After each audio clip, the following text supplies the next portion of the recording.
She handed Keanu Reeves a small, folded napkin with trembling fingers, then vanished before he could read it. The note stopped him cold. It mentioned a name no one was supposed to know, and a secret buried for decades.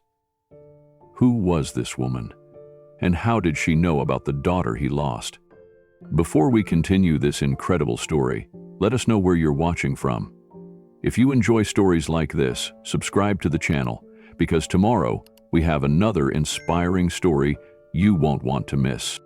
The rain came down in slow, steady sheets, turning Los Angeles into a city of blurred lights and gray reflections. Traffic crawled along Sunset Boulevard, but Keanu wasn't in a rush. He hadn't been in a rush for anything lately. A dark hoodie clung to his shoulders, soaked along the edges. His jeans were damp at the knees, and his sneakers squished slightly with every step.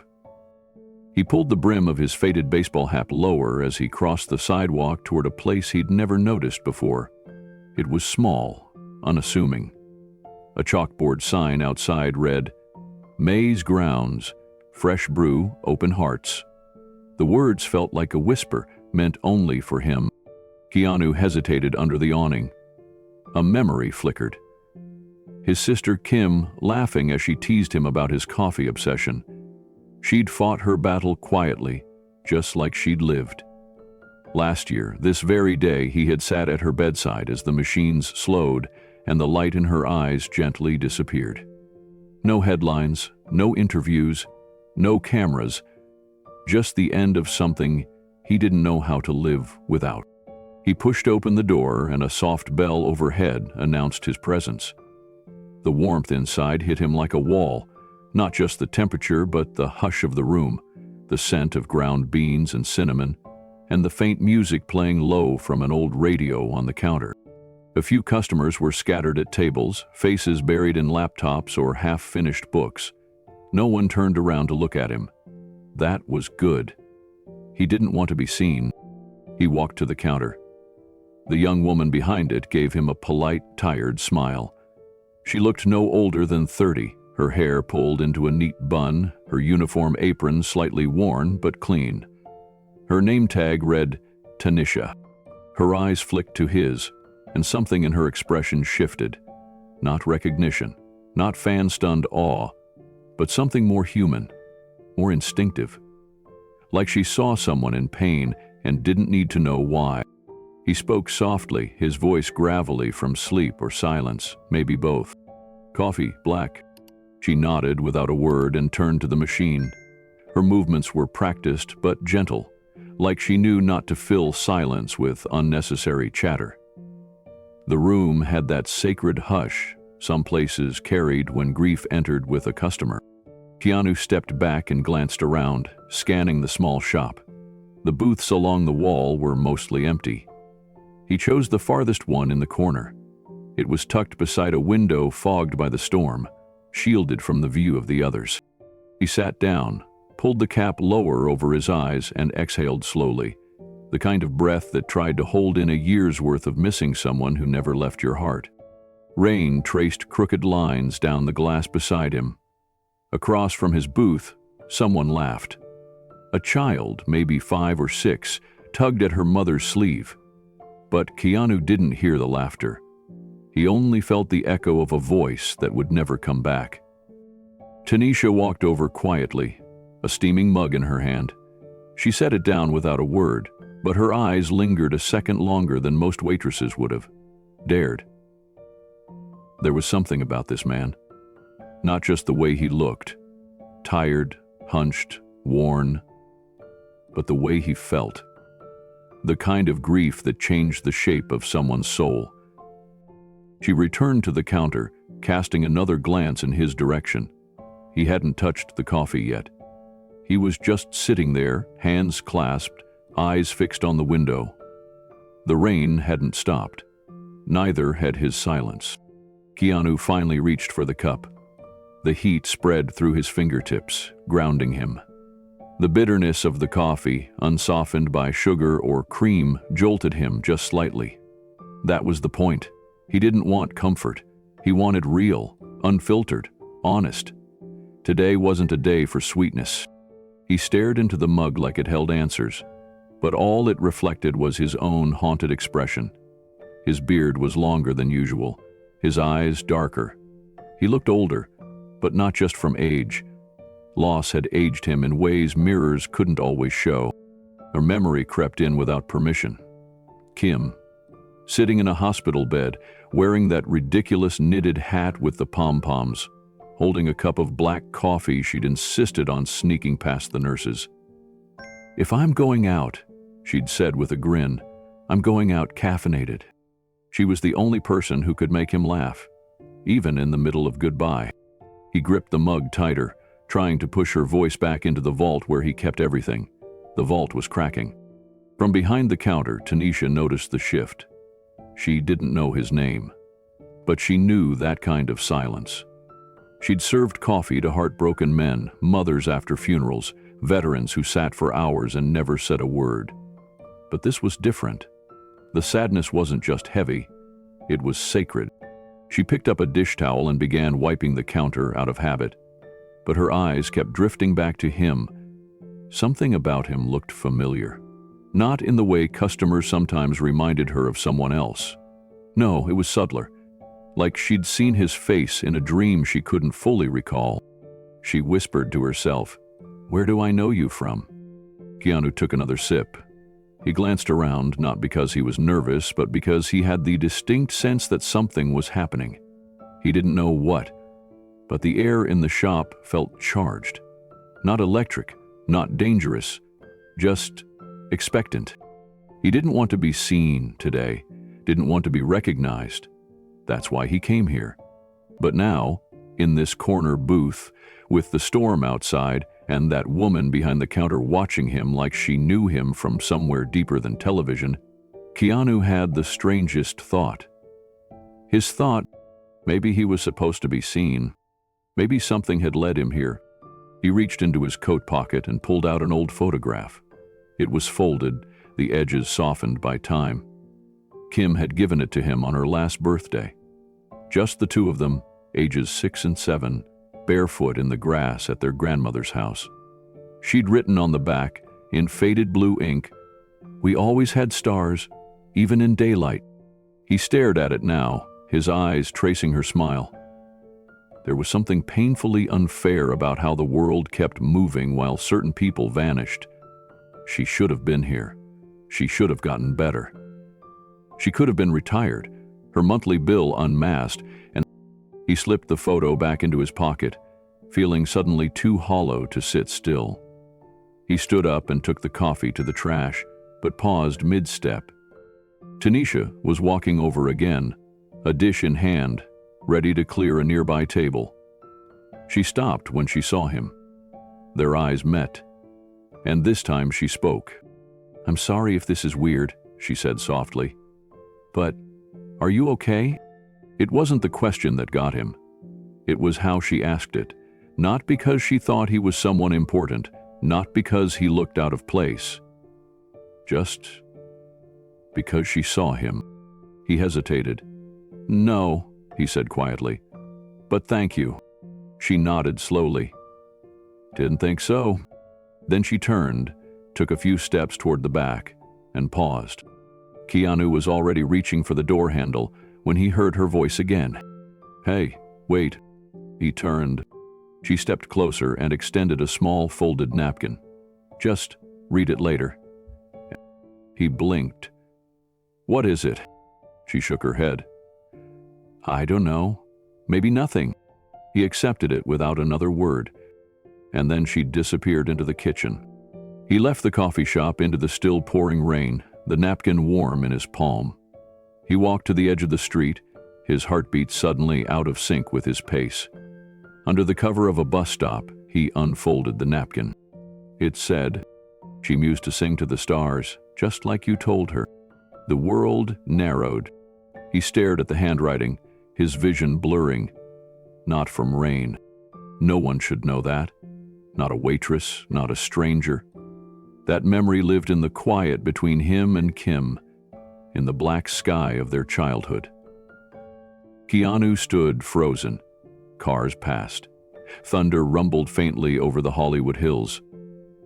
The note shook in his hand, not from wind, but from something deeper, something ancient, something personal. He looked back at May's grounds, heart pounding.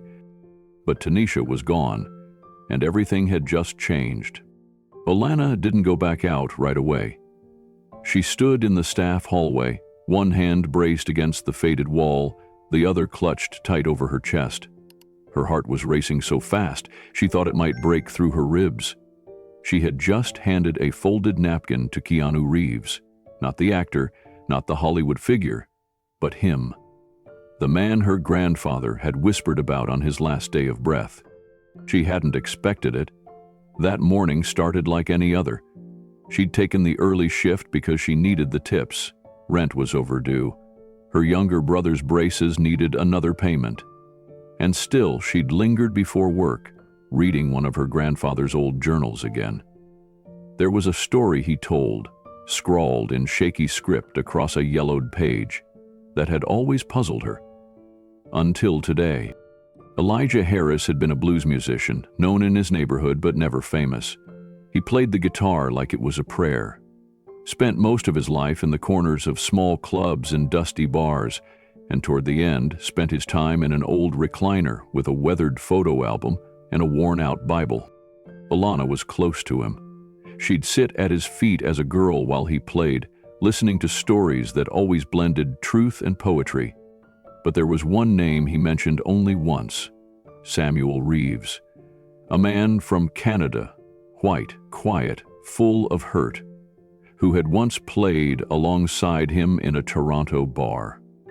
Elijah had said the name like it was made of glass, and when she'd asked who he was, Elijah had just smiled and said, "He had a boy, a baby back then. That boy's going to be something different one day. I can feel it." That conversation had faded over the years, until just before Elijah died. He was in hospice then. He'd barely spoken in days. But when Alana walked in wearing her café apron and sat down beside his bed, he'd opened his eyes. "If you ever see a man with pain in his bones and the sky in his eyes," he'd said, his voice papery and weak, "and he orders coffee black, you give him this." He pressed a small, folded note into her hand. She didn't even look at it for weeks. When she finally did, it confused her more than anything. No signature, just a single line written in Elijah's careful hand. He used to sing to the stars, just like you told her. It didn't make sense then. It hadn't made sense for over a year. She kept it safe, tucked inside a carved wooden box under her bed, wrapped in cloth like it was made of something sacred. She'd started to think it was the rambling of a fading mind, just a dying man trying to leave behind something meaningful. Until that morning, until he walked in, until he whispered that order. Coffee, black. Alana had recognized him the second he looked up. Not because of the movies, not because of the posters or the viral clips, but because of the grief, the pain her grandfather had described all those years ago. He'd said, "You'll know him by the way he walks through the world, like he's already said too many goodbyes." That was exactly how he looked. Alone, but not lonely. Heavy, but still walking. She'd nearly dropped the coffee cup when he came in. Her hands shook when she poured it. She'd told herself it couldn't be him. But when he handed her the money without asking for change, when he slipped into that corner booth like he wanted to vanish into the shadows, that's when she knew. And that's when she remembered the note. She had shoved it into her apron pocket before heading to work, thinking of her grandfather for no particular reason. Now she pulled it out with trembling fingers. The paper was thinner than she remembered, as if it had aged twice as fast from the weight of what it carried. She read the words again and felt a chill climb her spine. "She used to sing to the stars just like you told her?" There was no way a stranger could understand the meaning behind that. It had to be something personal, something only he would recognize.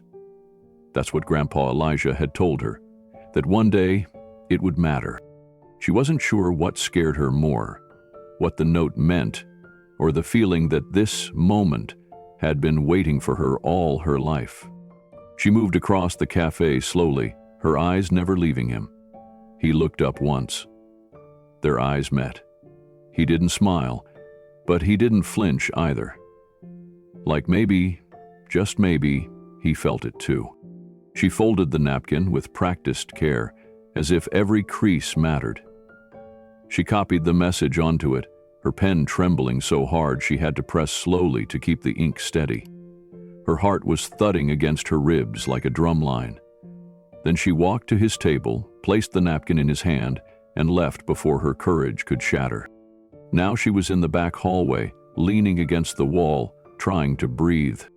She could hear the bell above the door ring again, signaling he'd left. She wanted to run after him, explain everything, but her legs didn't move. She didn't know if he'd read it, didn't know what he would do, didn't even know if she'd done the right thing. But something inside her whispered that whatever happened next wasn't an accident. She pressed her hand to the folded note still in her apron pocket. The original, the one her grandfather had given her. She wasn't ready to part with it yet, but she had delivered the message. And in doing so, she just reopened a story that had been closed for decades. Alana finally stepped out from the back, wiping her hands on her apron to hide the shaking. The cafe had returned to its soft hum. New customers filtered in, faces unfamiliar, unaware of what had just unfolded. She busied herself at the register, but her eyes kept drifting to the booth in the corner. Empty now. She walked over slowly and saw the coffee cup, drained, resting upside down on the saucer. But what made her chest tighten was the napkin. Hers, not the one she'd written on. It was still there, neatly folded, untouched. At first, panic clawed its way up her throat. Had he seen it and walked away? Then she reached for it, only to discover something tucked underneath. $100 bill, and written across the top in his handwriting, sharp, slanted, unmistakably his, was a single word. "Thank you." She stood frozen, heart pounding. It wasn't about the money. It wasn't even about recognition. It was confirmation. He'd read it. He'd understood. And now, he knew. She looked out the rain-streaked window, but the street was empty. No sign of him.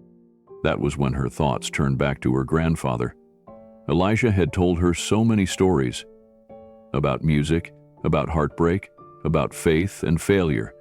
But that one cryptic memory, the one about Samuel Reeves and the boy who'd grow into something different, had always stood out. She didn't know what had happened between Elijah and Samuel back then, only that it ended abruptly. One day, Elijah stopped playing with his Toronto crew and never mentioned them again. He moved to New York, then Mississippi, then Los Angeles. But in all the years that followed, he never let go of that memory. Maybe there'd been a falling out. Maybe there'd been a promise broken. But Elijah had held on to that note like it was a final act of unfinished grace.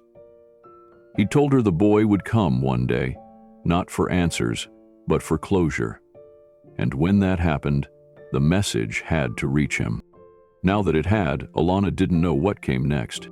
She only knew this wasn't over. There was more to this story. And deep down, she felt it, like a ripple moving through still water, that Keanu would be back. Not because of her, not because of the coffee, but because whatever had been passed between her grandfather and Keanu's father had come full circle.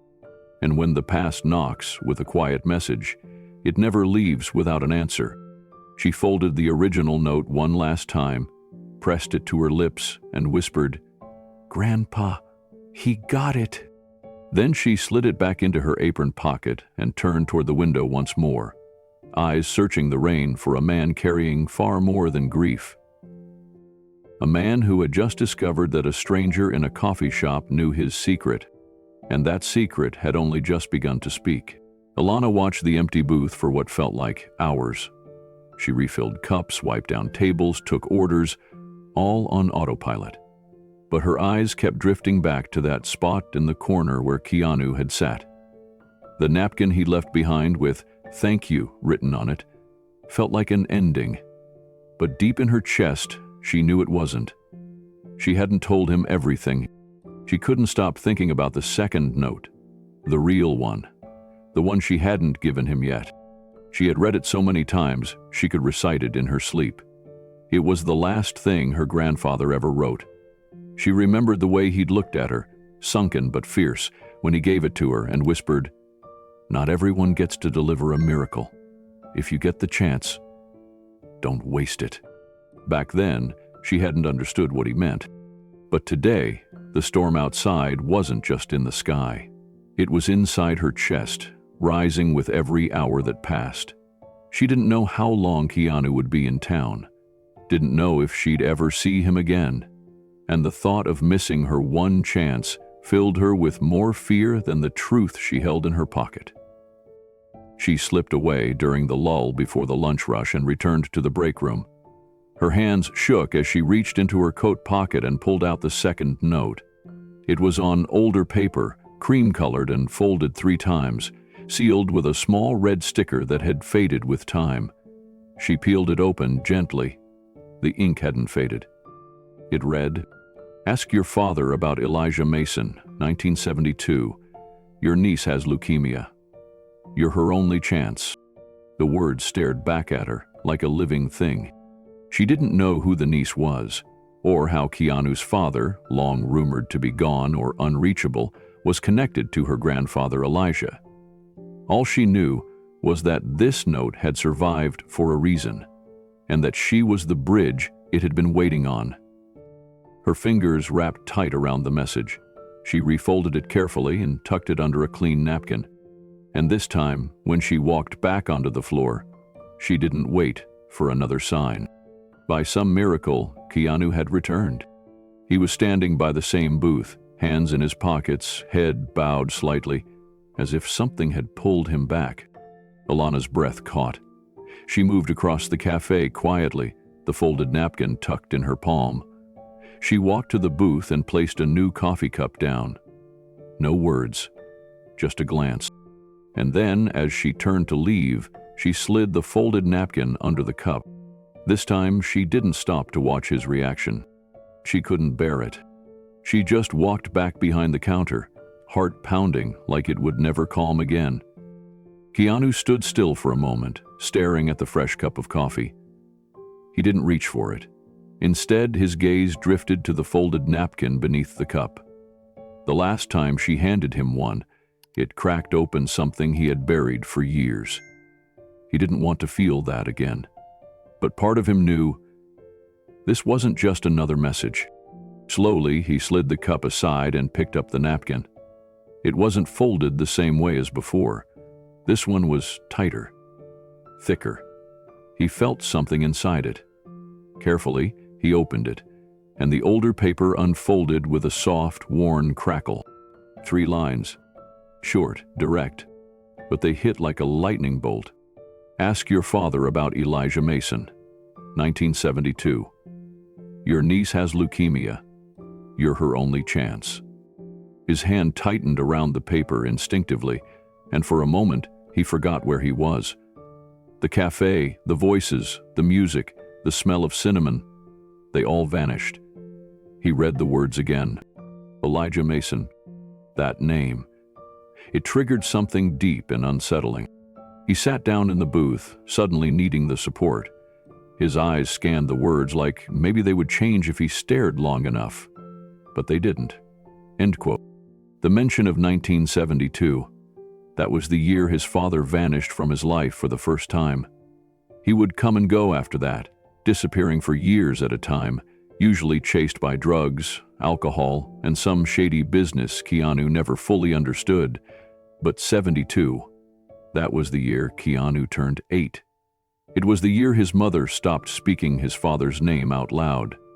The year things shifted. His niece has leukemia. The words cut sharper than the rest. He didn't have a niece, at least not one he knew of. He had no siblings on his father's side, unless... unless there was something he didn't know. The thought slammed into him like a wave. His jaw clenched, his heart stuttering between disbelief and a sick sense of dread. What if there was a half-sibling? What if that sibling had a daughter? What if she was dying? And somehow, this woman, this waitress, knew. He looked up. Alana stood behind the counter, pretending to wipe something that didn't need cleaning. She wouldn't look at him, but her posture said everything. She was waiting. Not for a thank you, not for attention, but for whether he heard what had been said. He folded the note slowly and stood. His fingers curled around the paper, knuckles white. He didn't know what to say. He didn't know who to call. But he knew this wasn't something he could ignore. He walked to the trash can, dropped the untouched coffee into it, and headed for the door. Before he pushed it open, he glanced over his shoulder. Ilana finally looked up. Their eyes met. Neither spoke. Then he stepped into the rain, the note clenched in his hand like it was keeping him upright. Outside, the rain had softened to a steady drizzle, but Keanu didn't notice. His feet carried him down the street, aimless at first, but his mind was already spiraling through memories he hadn't touched in decades. He hadn't spoken to his father in over 20 years. Not since the last time he'd tried to reconcile, only to discover another lie, another broken promise wrapped in charm and chaos.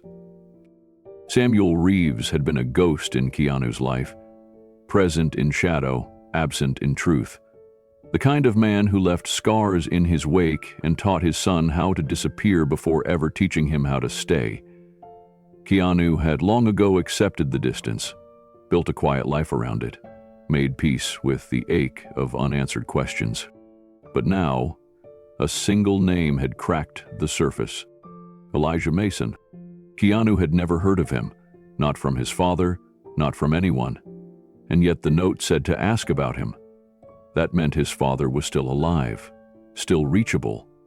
That, in itself, was a blow. Keanu had spent years believing Samuel was either dead or utterly lost to the world. And maybe, in a way, that had made forgiveness easier. Easier than the idea of calling a man who had shattered so many bridges and asking him about a child, a niece, who might not survive without him.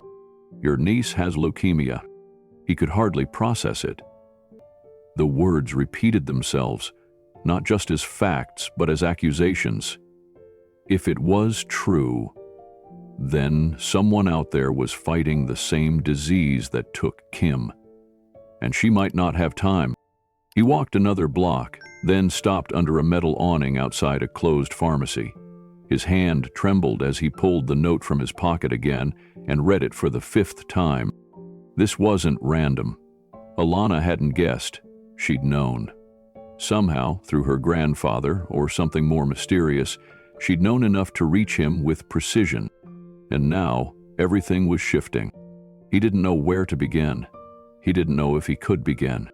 But Kim's face appeared in his mind again, her smile, her voice in the hospital room, whispering that she didn't regret a thing, that she loved him, that the world still needed people to keep showing up for each other.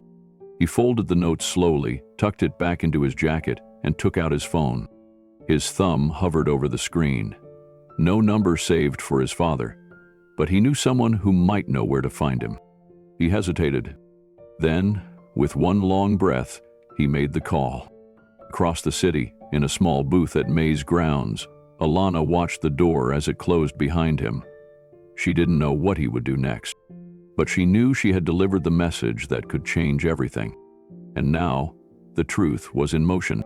Keanu stepped into his house and locked the door behind him. The sound of it echoed louder than usual.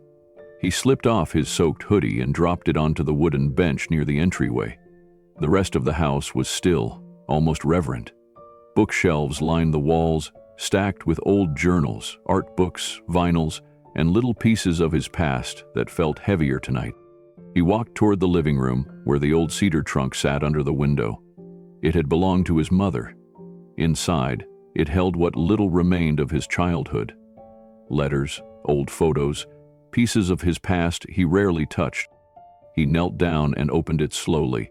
The scent of aged paper and lavender oil drifted upward. He sifted through envelopes and postcards, passing familiar faces, old birthday cards, a few black and white photos of him and Kim as kids. Then he saw it, a Polaroid he had forgotten, curled slightly at the edges, taken sometime in the early 1970s fresh. It showed two men standing side by side in front of a jazz club, with a glowing neon sign overhead. One was unmistakably his father, lean, cigarette in hand, a slight smirk across his face. The other was a black man, holding a guitar, arm casually slung over Samuel Reeves's shoulder. They looked relaxed, comfortable. Scrawled on the back in his mother's handwriting were the words, E. Mason, L.A., 72.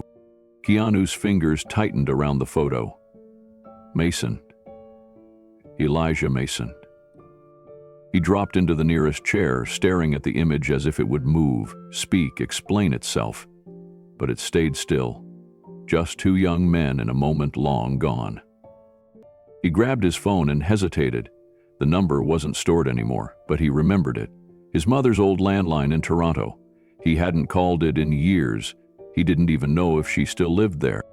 He hit the digits one by one. The line rang. Once. Twice. Then, click. A woman's voice answered. Tired, cautious, but familiar. Hello? He exhaled. Mom, it's me. There was a pause. Then the soft gasp of recognition.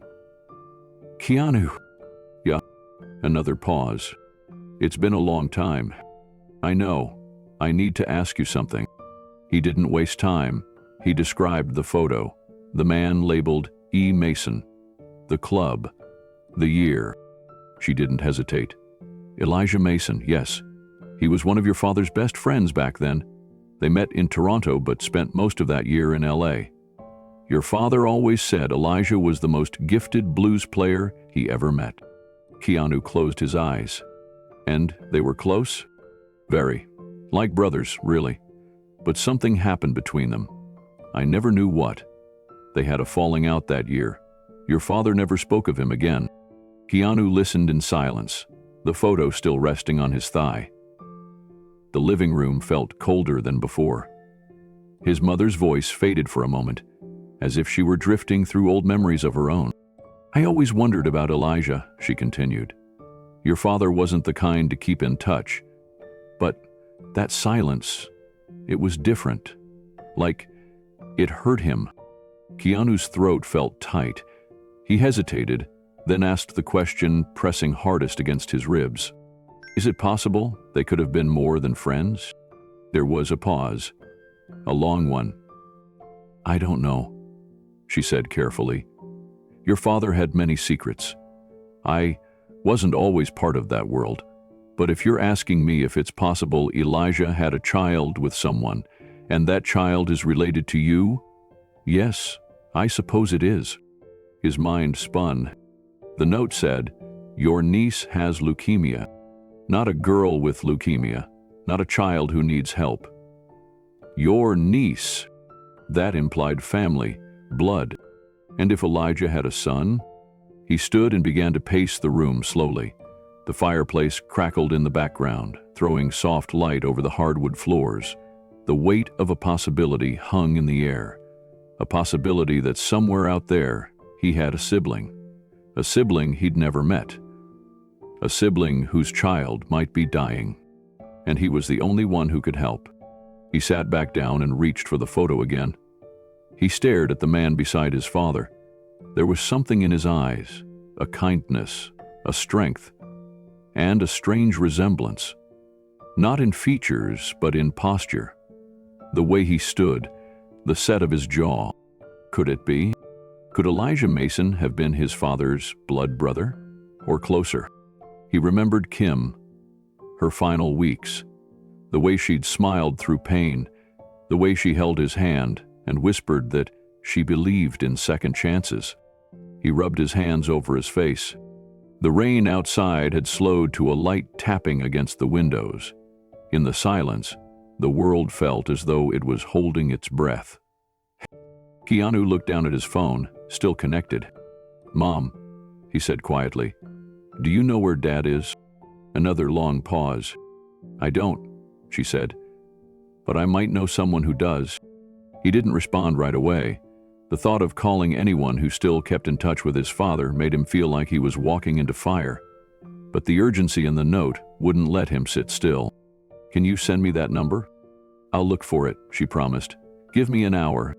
He ended the call, then leaned back and stared up at the ceiling, the photo pressed flat against his chest. The past wasn't done with him, and somewhere out there, a child's life may have depended on a truth that had been buried since 1972. Keanu remained still for a long time. The room was quiet, save for the soft ticking of the old clock above the fireplace and the fading crackle of rain against the windows. In his hand, the photograph had begun to curl again, edges lifting like it was trying to return to the past it came from. He couldn't stop staring at the man labeled E. Mason, the stranger who might not be a stranger at all. He reached for the wooden box where he kept letters. Old ones from his mother, a few from friends, and even one from his father. A rambling apology written after years of silence, never sent, but tucked away in a manila envelope that smelled like cigarettes and cheap cologne. He opened it again. The words hit differently this time. "I wasn't good at being a father, but I always wondered if I passed anything on you could be proud of. If the music stayed in your blood. If anything stayed." Music? Elijah Mason had been a blues musician. Was that what his father meant? He dug deeper through the box, pulling out an old tape from a box labeled 110-970-S, Toronto.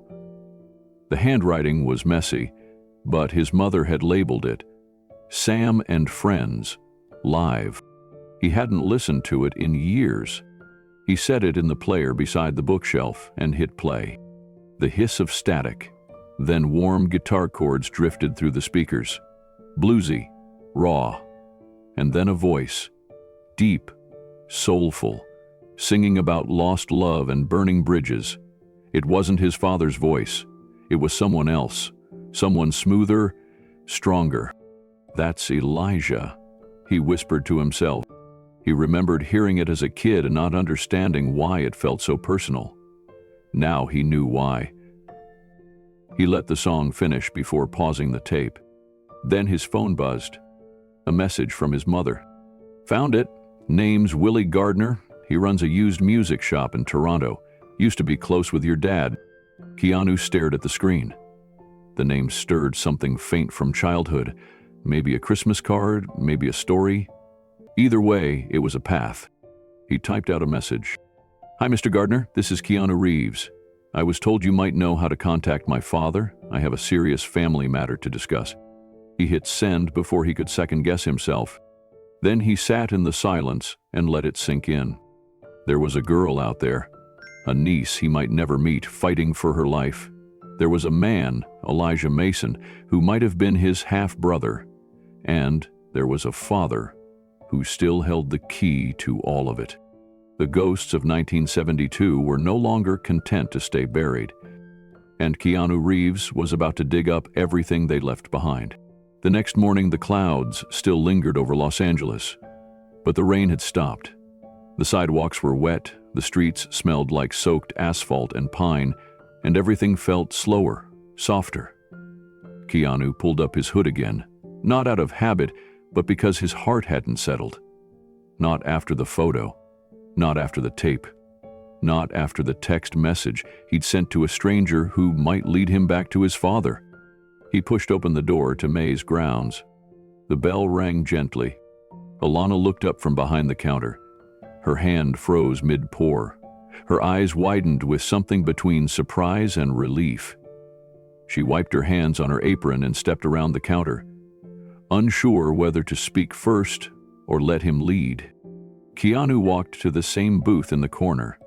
This time, he didn't sit alone. "Can we talk?" he asked. Voice quiet. Alana nodded. She followed him to the booth, took the seat across from him, and folded her hands in her lap. For a moment, neither of them spoke.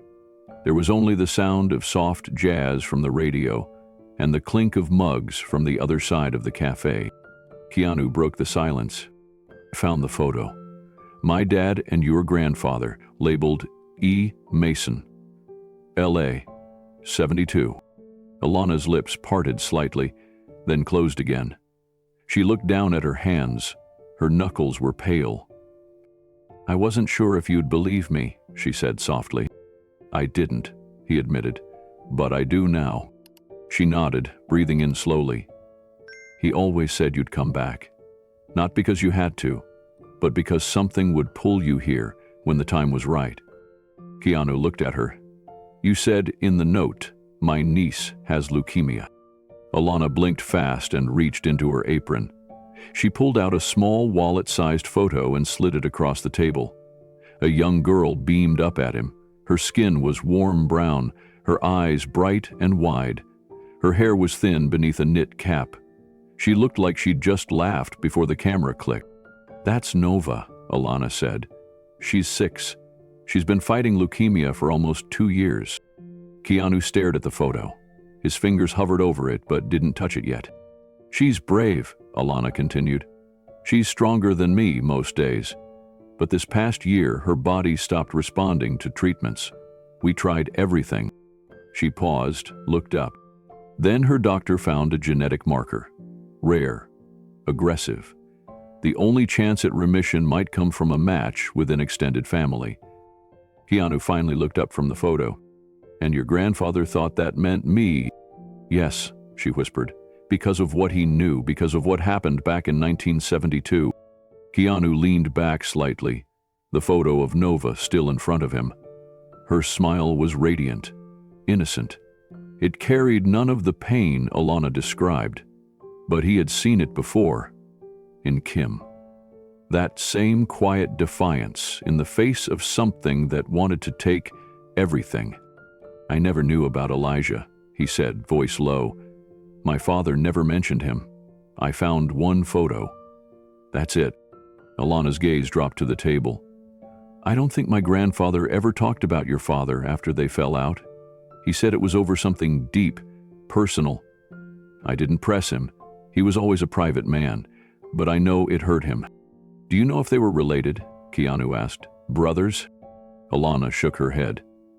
I don't. But I know Elijah always said your father was family.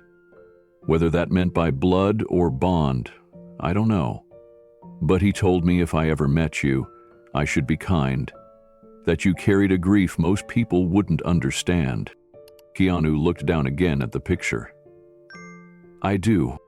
They sat in silence again, the words between them growing heavier with each passing second. I'm sorry to put this on you, Alana said.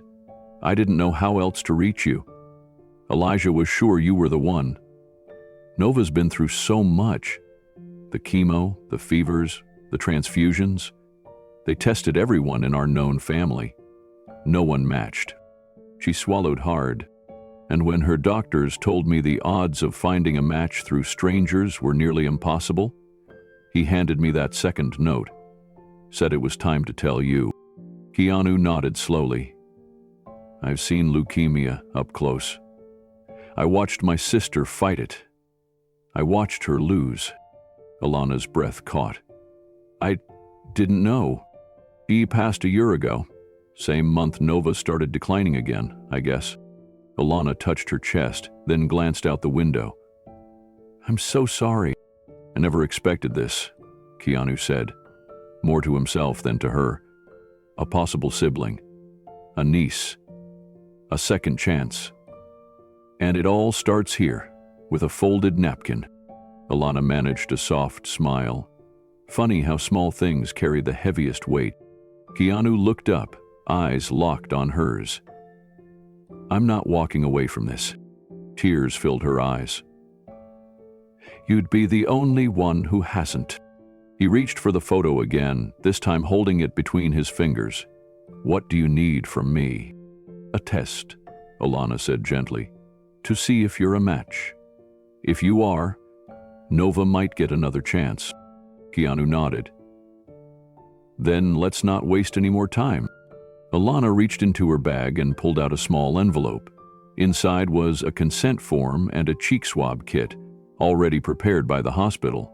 She slid it across the table carefully, as if it might break. Keanu took it without hesitation. She's being treated at St. Hope's, Alana said. The doctors are ready to run it as soon as they receive your sample. He glanced over the form, then back at her. You're sure about this? She smiled through the tears. I've never been more sure of anything. Keanu opened the kit, swabbed his cheek carefully, and sealed it back in the sterile container. His fingers didn't shake. Not once. I can drop it off now, he said, or I can have it couriered. Alana let out a breath she hadn't realized she was holding. I can take it. I know the nurses. They'll expedite it. He handed it to her, their fingers brushing for just a second. Thank you, she said quietly. I should be thanking you, he replied. You trusted me with something I didn't even know I was missing. They sat quietly after that. No need for more words. The tension had shifted, no longer thick with doubt, but full of fragile hope.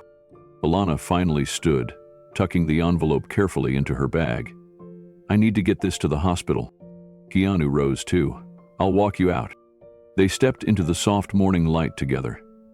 The city had begun to wake up around them. Cars moving, dogs barking, a delivery truck backing into a side alley, but Keanu barely heard it. As they reached her car, she turned to him one more time. I know this is sudden, she said, and I don't expect anything from you, but if you are the match, if Nova is truly your niece, just know that you don't have to save her alone. Keanu nodded. If she's family, then she's already saved something in me. Alana swallowed hard, opened her door, and slipped inside. He watched the car pull away down the street until the taillights vanished into traffic. He stood there for a long moment. Then he turned and looked back at May's grounds. The faded lettering on the windows. The table where a folded napkin had shifted the course of his life. It wasn't a glamorous place, but it had become sacred. His phone buzzed.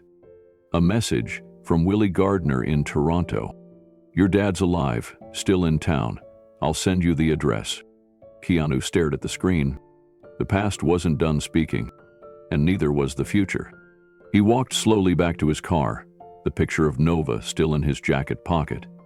He didn't know what the test would show, but he knew one thing now with certainty. He wasn't running anymore.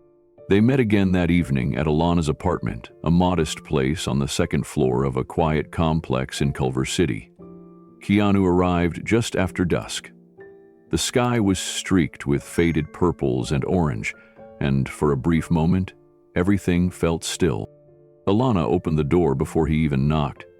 She'd been standing by the window watching for his car, heart beating fast, hands cold despite the warmth in the air.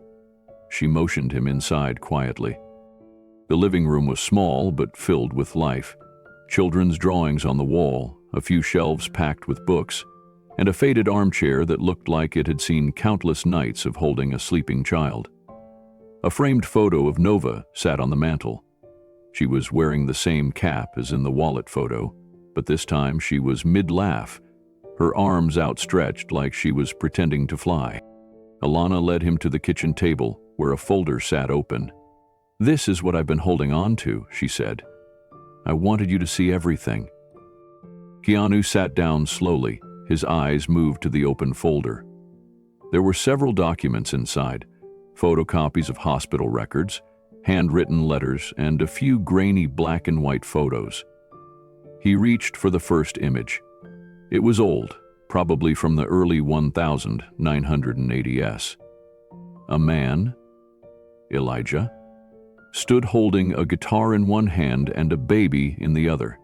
The baby couldn't have been more than a few months old. Elijah's face looked proud, tired, and joyful all at once.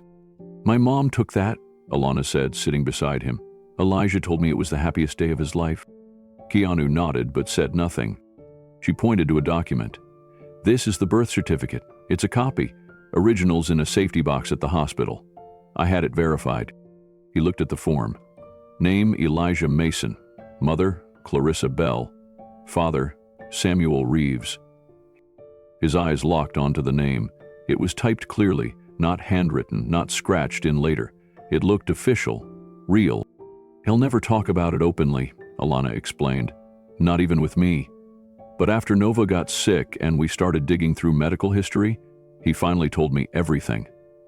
That he'd once had a close bond with a man named Samuel, that it was complicated, and that I needed to know in case anything ever happened to Nova. Keanu traced the edge of the document. His face was unreadable. I'm not asking you to accept it as fact, she said gently. Not without proof, but everything lines up. Keanu nodded once. I believe you, but we should confirm it. Alana reached into the folder and pulled out another sheet, this one from the genetics clinic. It showed the marker that had triggered everything. A rare variation of a gene that doctors believed was inherited from the paternal line. She pointed to the column marked Unknown Relatives, Testing Recommended.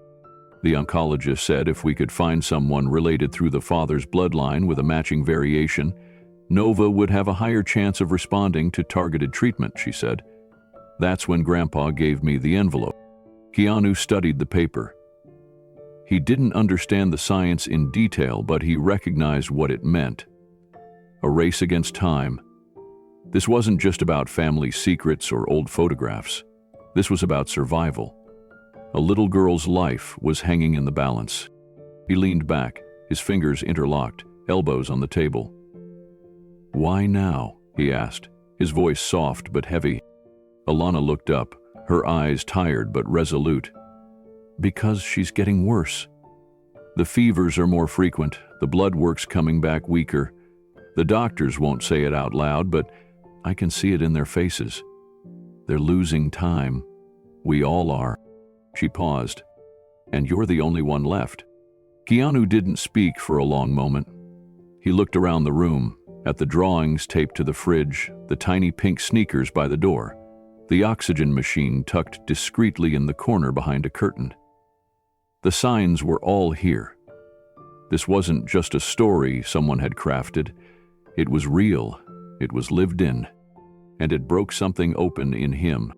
I'll take the DNA test, he said, privately if needed, whatever makes it easiest. Alana's shoulders dropped slightly, a breath leaving her like she'd been holding it for days. Thank you, she whispered. Keanu nodded, but his eyes didn't leave the photo of Elijah holding the baby. If this is true, if he really was my half-brother, then I missed out on knowing someone I should have grown up beside. And you? Your family. She smiled faintly. Even if it's not true, even if the test says otherwise, I won't walk away, Keanu finished. Alana blinked back tears. You don't know what that means to us. I think I do, he said quietly. I remember what it felt like when no one could help Kim. If I can be the person we needed, back then, just once, I have to try. Alana reached for his hand across the table. You already have. They sat there in silence, holding on to the thread of something fragile, something that might just turn out to be the beginning of a family they never saw coming. Keanu took a deep breath and leaned forward again. I'll have my team get the DNA test arranged, privately, discreetly, so nothing leaks. Once the results come in, we'll know for sure. But either way, I'm not going anywhere. Alana nodded, brushing away a tear. I don't care about the name, the spotlight, any of that. I just needed you to know the truth. And for Nova, I needed to try everything. You did more than try, he said. You found a thread most people wouldn't even believe, and you followed it. All the way to me. I didn't know how to approach you at first. I remembered something Grandpa said. That grief recognizes itself. He told me, if you see it in someone, that's when you give them the note. Keanu stared down at the now closed folder. The documents, the photos, the story. They were just pieces of something much bigger. A story that hadn't been finished yet. Maybe one that had been waiting for decades to find its way to the surface. He stood and walked slowly toward the mantel where Nova's photo sat. He picked it up carefully, studied her eyes, her smile, the sparkle of life despite the weight she was carrying. "She reminds me of Kim," he said quietly. "The same strength. Like she's lived 10 lives already." Alana joined him, her voice soft. "She says she wants to be a doctor one day, so no other kids have to be scared the way she is." He nodded, his throat tight. "Then let's make sure she gets that chance." They sat again, and Keanu pulled out a small, leather-bound notebook from his coat. He flipped to a blank page and began jotting notes. Contacts, hospitals, labs he trusted. "I'll cover any medical costs from here forward," he said. "No questions. You focus on Nova. I'll handle the rest." Alana's lip trembled. "You don't have to." "I do," he interrupted gently. "Whether I'm her uncle by blood or not, I'm her family now." She reached over and touched his arm. "You don't know how long I prayed to hear something like that." He gave her a small smile, then stood and gently slid the folder into his bag. "I'll call you once the lab appointment is set up." As he reached the door, Alana followed him. "Keanu," she said softly. He turned. "If Elijah was really your brother, I think he'd be proud of you." Keanu gave her a long, steady look. "I think he already is." And with that he stepped out into the night, carrying more than papers, more than evidence. He was carrying the thread of a broken family, stitched back together by courage, loss, and an extraordinary little girl who had unknowingly brought them all home. The Pediatric Cancer Center was tucked inside a larger hospital building in downtown Los Angeles. It was bright and colorful, decorated with murals of animals flying rocket ships and superheroes riding skateboards across the clouds. The walls did their best to mask the quiet truth that lingered behind every closed door. Children in battles far too big for their tiny bodies. Keanu stepped off the elevator with a soft sigh. He'd walked into many hospitals before, but this felt different. This wasn't about publicity. This wasn't a visit organized by a studio or a charity gala. This was personal. A nurse greeted him near the front desk. She didn't ask for ID. Alana had already called ahead. The staff knew who was coming. There was a quiet hush of surprise behind the nurse's smiles, but no one made a scene. "This way," the nurse said gently. He followed her down a hallway filled with paper stars hanging from the ceiling. Each one had a child's name written in colorful marker. At the far end of the hall was a room with a hand-drawn sign taped to the door. "Nova's Star Lab. Authorized only." The nurse smiled. She made that herself. Keanu smiled faintly and nodded. He knocked once. A small voice called from inside. "Come in, but if you're a blood monster, you have to say the secret word." The nurse chuckled and whispered, "The word is Stardust." She makes everyone say it. Keanu stepped closer to the door and said, "Stardust." "Huh?" Silence. Then a loud, excited gasp. "You're the Matrix guy." He pushed the door open and saw her. Nova sat upright in bed, her arms covered in cartoon-themed bandages, a knit beanie pulled low over her head. Her skin was pale, and dark circles pooled beneath her wide, curious eyes. But the energy in her face glowed like she was made of light itself. "I knew it," she said, pointing at him triumphantly. "You're Keanu Reeves. You dodged bullets in slow motion." Keanu smiled and took a few steps closer. "Guilty." Nova grinned and patted the edge of the bed. "I saved you a seat. You look taller in real life." He sat down carefully. "And you look braver." She raised an eyebrow. "I am braver. I'm fighting the blood monster." He tilted his head. "That sounds serious." Nova reached beside her and pulled out a thick stack of stapled papers, covered in marker drawings and scrawled titles. On the front was written in bold rainbow letters, "Nova versus the blood monster. "This is my comic book," she said proudly. "Want to read it with me?" Keanu took the pages gently, careful not to bend the edges. The cover featured a cartoon version of Nova in a superhero cape, her arms raised high with beams of light blasting from her hands. The villain loomed behind her, a huge red blob with jagged teeth and shadowy eyes labeled Blood Monster in all caps. Nova scooted closer, her voice animated. "That's me. And that's the monster that's been living in my blood. But every time I get a shot or chemo, I zap him with my laser light. He hates sparkles." Keanu smiled as he flipped to the first page. The drawings were messy, but bursting with imagination. Each panel showed Nova facing off against a monster in different parts of the hospital. Her bed transformed into a spaceship. The IV stand reimagined as a weaponized robot, and nurses drawn like winged guardians. "This is amazing," he said sincerely. "You made all this yourself?" "Yep," she said proudly. "I got bored between fevers and made my own universe. This is issue 7. Want to know how it ends?" "I'd love to." Nova leaned in, lowering her voice like she was sharing top-secret information. Nova gets help from a mysterious man with kind eyes and a sad past.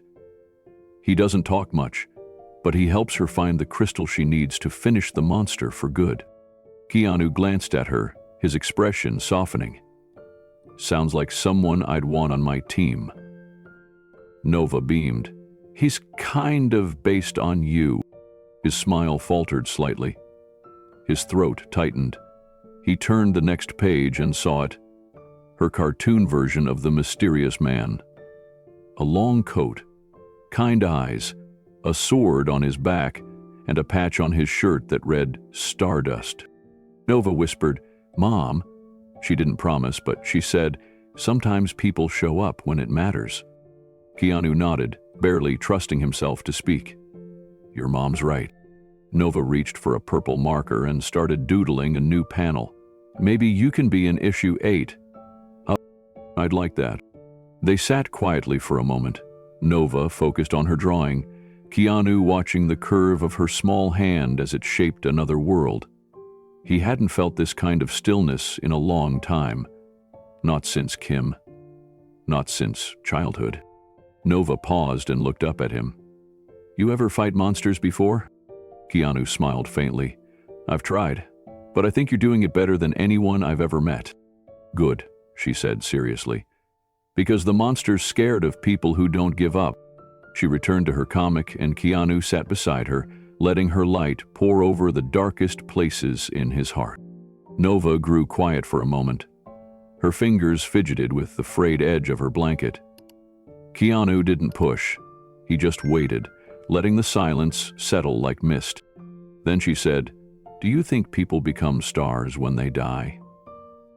Keanu glanced at the ceiling where a paper Saturn turned slowly above her.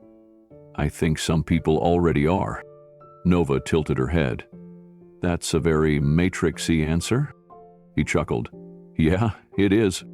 She leaned forward, lowering her voice. "My mom cries when she thinks I'm sleeping. I don't want her to think I'm scared, but sometimes I am. Not of dying, really, just of disappearing." Keanu swallowed hard.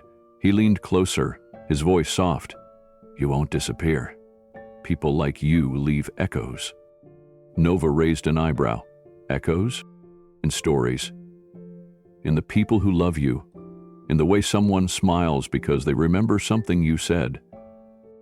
She considered this, then slowly nodded. "I guess echoes are kind of like stars, too." Keanu reached into his pocket and pulled out a small black notebook. "I carry this to write thoughts when I'm stuck or scared, or when I don't know what to do." Nova's eyes widened. "You write poems or something?" "Sometimes, but mostly questions." She smiled, intrigued. "Like what?" He flipped open to a worn page and read, "What would love do right now?" Nova stared at him. "That's actually kind of deep." He handed her the notebook. "Want to write one?" She nodded eagerly and grabbed a pen from her tray.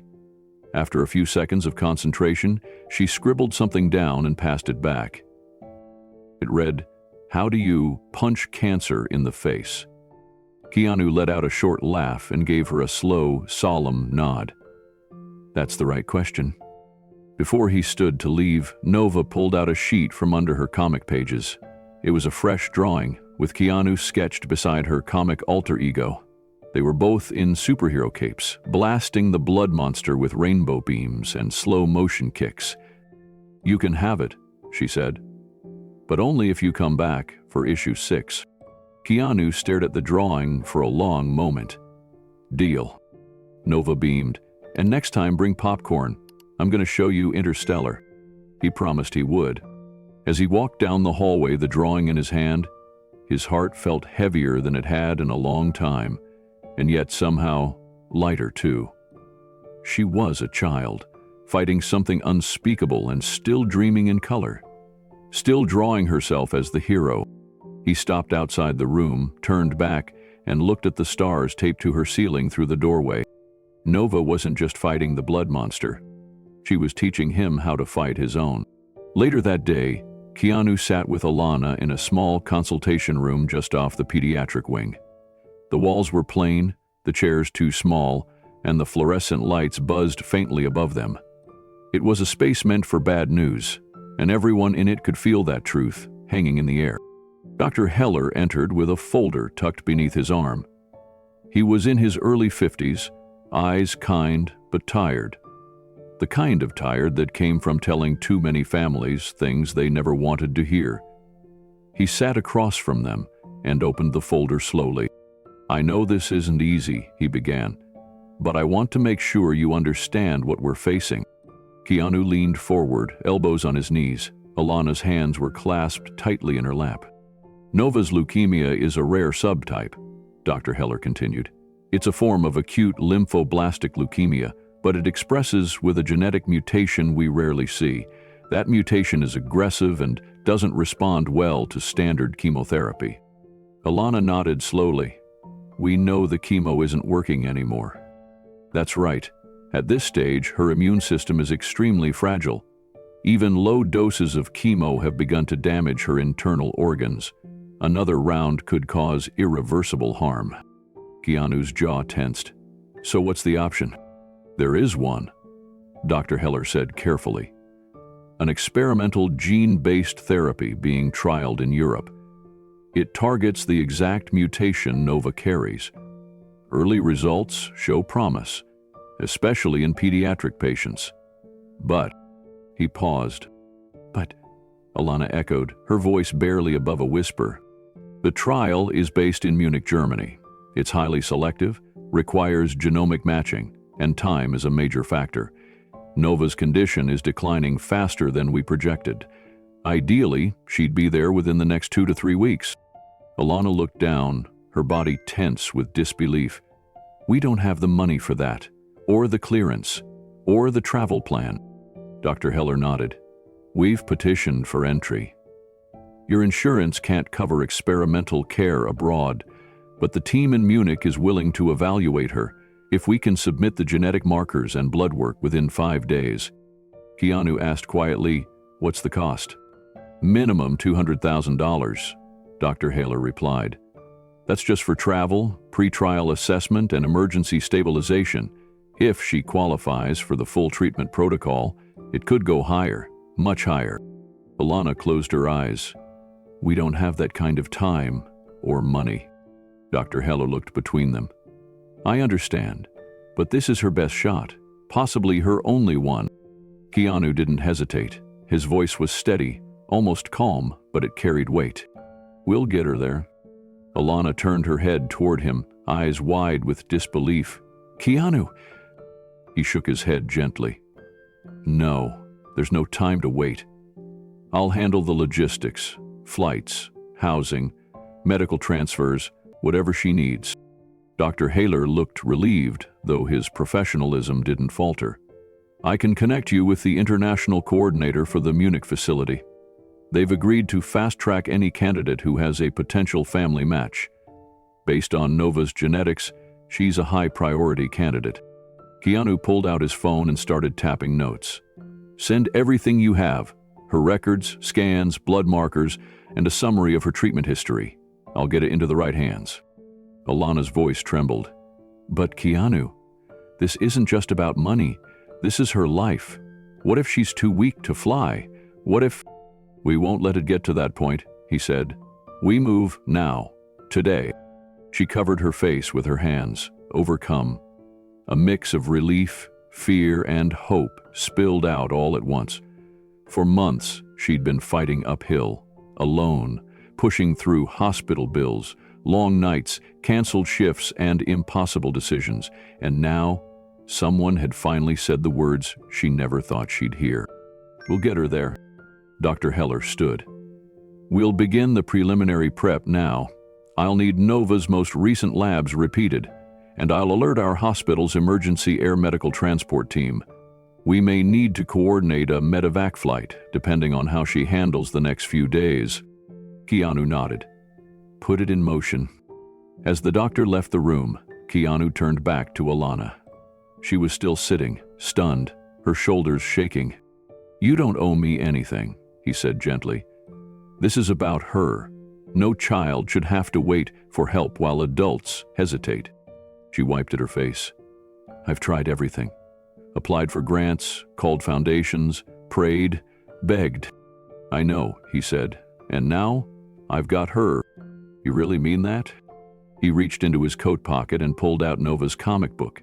He had folded it carefully before leaving her room earlier. She's already made me her sidekick, he said. I don't intend to let her down. Alana smiled through the tears. She'll be so happy. She asked me last night if you'd come back. I'm not just coming back, Keanu said. I'm staying in the story. By the time they stepped out of the consultation room, the hallway was quieter. The evening rounds had begun, and the nurses moved gently through the ward, voices low, movements careful. Keanu walked beside Alana in silence, her fingers nervously fidgeting with the strap of her shoulder bag. I don't know what to say, she whispered. I feel like I've been holding my breath for 2 years, and now suddenly everything's moving.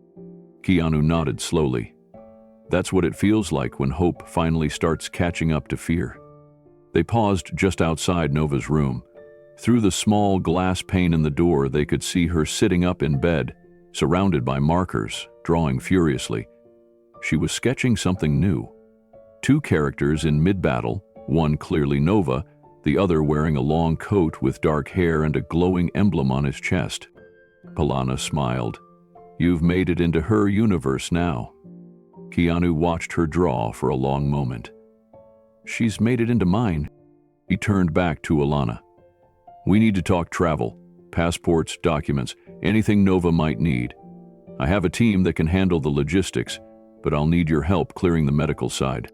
I'll take care of everything with the doctors, Alana said. I'll sign whatever I have to. I'll pack today. We'll be ready.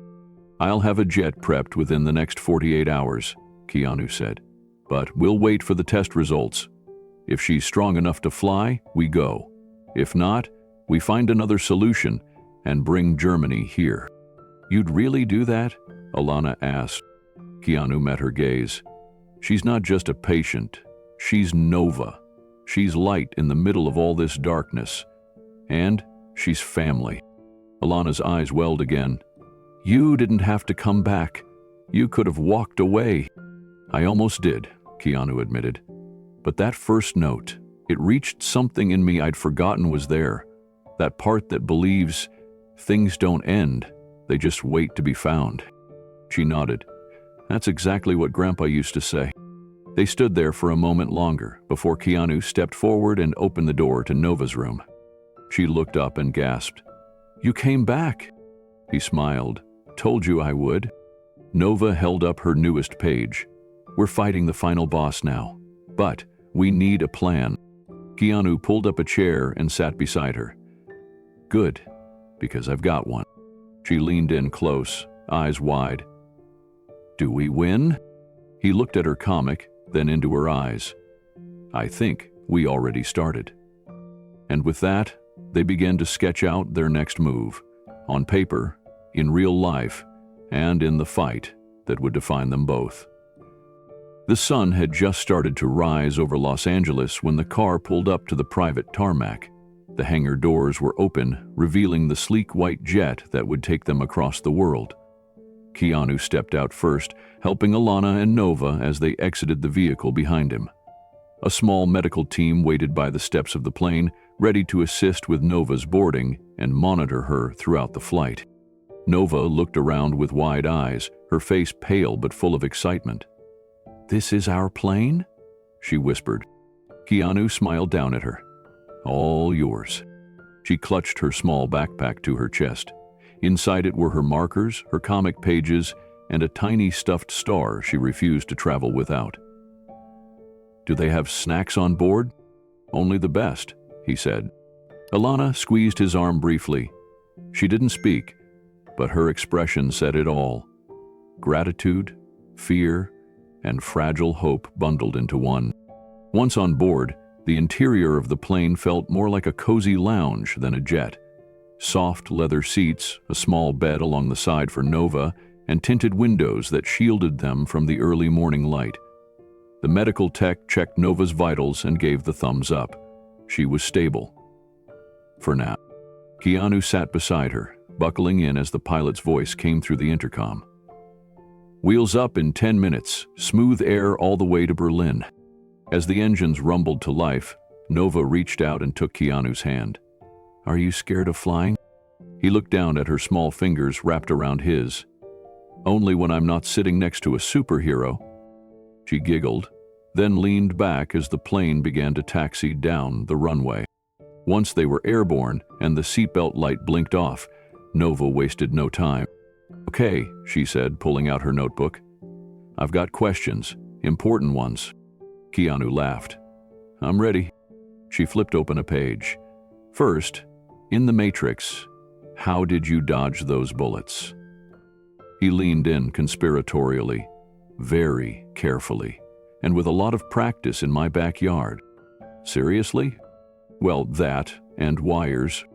She scribbled something into her notebook, then looked up again. "Second, did you actually ride a horse through traffic in John Wick?" He nodded. "That one was real. We practiced for days. The horse was the real star." Nova beamed. "Okay, third, have you ever met a real alien?" He paused dramatically. "Not yet. But I think one might be sitting right in front of me." She burst into laughter and held her side. "You're silly. I've been called worse." The hours passed gently as the plane cruised over the Atlantic. Nova's energy faded in and out, but her curiosity never dimmed. Between naps and sips of ginger ale, she fired off more questions, each one more imaginative than the last. "If you had a time machine," she asked, "would you go back and fix something?" Keanu looked out the window for a moment before answering. "Maybe, but only if I could take someone with me who needed it more." She nodded like she understood completely. "That's what I'd do too." A few minutes later, she opened her backpack and pulled out a new comic page.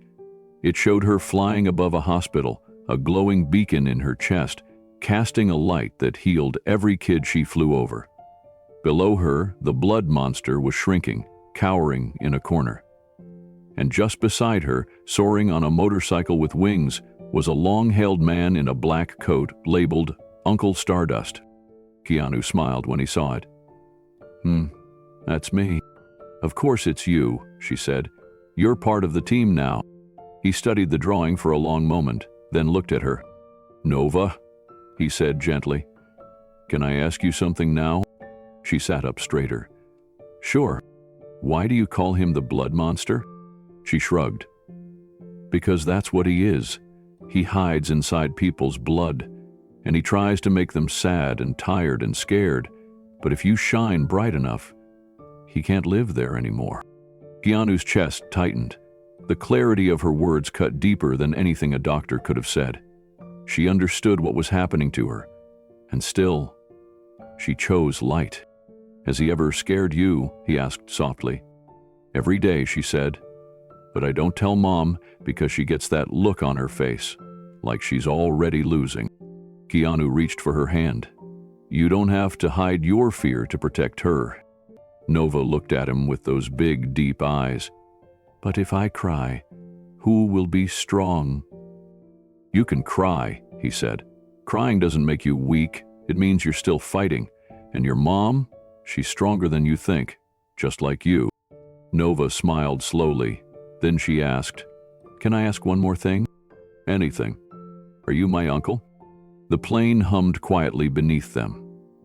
Keanu didn't answer right away. He looked at her, the comic still in his lap, her drawings of hope, her words of courage, the light she carried. I don't know for sure, he said, but I hope so. Nova didn't ask anything else for a while. She just leaned against Keanu's arm and stared out the window at the endless sky. Her breathing slowed, her head growing heavier on his shoulder. Within minutes, she had dozed off, her tiny fingers still clutching her comic book. Alana, sitting across from them with a warm blanket draped across her lap, watched silently. Her face was calm, but her eyes were full. Keanu met her gaze and gave a slight nod. No words were needed. A nurse gently moved to check Nova's pulse and vitals without waking her. Everything stable, everything quiet. For now. Keanu looked down at the girl sleeping beside him and let the moment sink in. She had only known him for a few days, but she had opened her world like he'd always been a part of it. She hadn't cared about headlines or cameras. She cared about stories, about bravery, about drawing light into places where it didn't want to go. He had spent so much of his life trying to make peace with his own pain, learning how to carry it without being consumed. But this child, this 6-year-old with a failing body and a brilliant heart, had shown him a kind of strength he'd forgotten how to look for. Outside the window, the first hints of European landmass appeared far below. Germany was nearing. Alana quietly stood and moved to the other side of the jet. She opened a small cabinet and pulled out a binder filled with medical summaries, translated documents, and logistics paperwork. She brought it to Keanu's seat and sat beside him while Nova slept. We're almost there, she whispered. He nodded. I talked to the hospital director in Munich this morning, she continued. They're expecting us. They'll run a full analysis the moment we arrive. If the markers match and her vitals hold, she'll be eligible for the first stage of the trial within 72 hours. Keanu's voice was steady. We'll be ready. Polano looked down at Nova. She trusts you. I haven't seen her this peaceful in months. I trust her too, he said. She's more courageous than anyone I've ever met. Alana placed a gentle hand over his. Whatever the DNA says. I think Elijah knew what he was doing when he sent you that note. Keanu turned back to the window. Maybe Elijah had known. Maybe fate had worked, through grief, through memory, through a folded napkin in a coffee shop, to lead him here. Either way, he wasn't leaving. Not until the blood monster was gone. Not until Nova could draw the final page of her story, and hopefully draw herself. Flying free, with no more wires, no more tubes, just a sky wide enough for someone who had already learned how to shine. The pediatric hospital in Berlin stood like a glass jewel against the cold winter skyline. Clean lines, wide corridors, and sunlight pouring through its high windows made it feel more like a gallery than a treatment center. But beneath the modern design was a quiet intensity, teams of specialists working tirelessly, lives balanced on the edge of innovation and uncertainty. Nova was admitted within minutes of their arrival. A small medical team had been assigned to her, led by Dr. Leif Anders, a gene therapy expert who had spent the last decade studying blood-based mutations. He spoke fluent English and greeted Nova with warmth and gentleness, treating her not like a fragile case, but a person. Keanu and Alana remained by her side during every exam, every test, every conversation. After a few hours, they were escorted into a private consultation room, where Dr. Anders walked them through the plan. We begin with a controlled dose, he explained. a recombinant gene therapy engineered to bind to the mutated markers in Nova's DNA. If the therapy connects properly, her white blood cells should begin regulating. The first signs of success are usually stabilization of her immune function. Keanu leaned forward. And if it doesn't work? Dr. Anders paused. Then her immune system may overreact. She's at risk for cytokine storms, organ strain, and other complications. We will be monitoring her very closely. Alana's hands trembled, but she nodded. Do what you have to. The next 24 hours were slow and surreal. Nova was moved into a special glass-walled room with negative pressure systems and constant vital monitoring. Nurses checked her every hour. Specialists rotated in and out. She slept through most of it, her small body worn down by travel and exhaustion. Then the first signs came. Her white blood cell count, which had been erratic for months, suddenly leveled. Her fever dropped 2 degrees. Her heart rate, usually elevated, steadied into a quiet, rhythmic pulse. Dr. Anders called it cautiously optimistic. Keanu called it hope. Alana didn't say anything at first. She just sat outside the glass, watching her daughter breathe. There was no celebration yet, but the possibility was back. And in the world of pediatric cancer, possibility was everything. By the end of the second day, Nova was awake again, pale but alert. She drew quietly in her notebook, sketching a new version of her comic, this time with the blood monster shrinking in size. The light from her hero self grew brighter, but by day 3, the stability began to slip. Nova woke with a high fever. Her breathing was rapid and shallow. Her skin turned flushed and clammy, and her blood pressure started to fluctuate. Nurses rushed in. The monitors began beeping. Dr. Anders appeared moments later, issuing calm but firm instructions in German and English. Keanu stepped aside, giving them space, but his hands clenched into fists at his sides. Alana stood frozen for a moment, then slowly backed away from the glass and sat down hard in the nearest chair. "Is this normal?" she whispered, staring at Keanu. "No," he said softly, "but it's not over." Dr. Anders emerged from the room 20 minutes later, removing his gloves and mask. His expression was unreadable. "We expected a reaction," he said. "This one is strong. Her immune system is either fighting the therapy or trying to absorb it too fast. It's not failure yet, but it is dangerous." Alana buried her face in her hands. Keanu knelt beside her. "You gave her a chance. That's what this was, a chance she never would have had without you."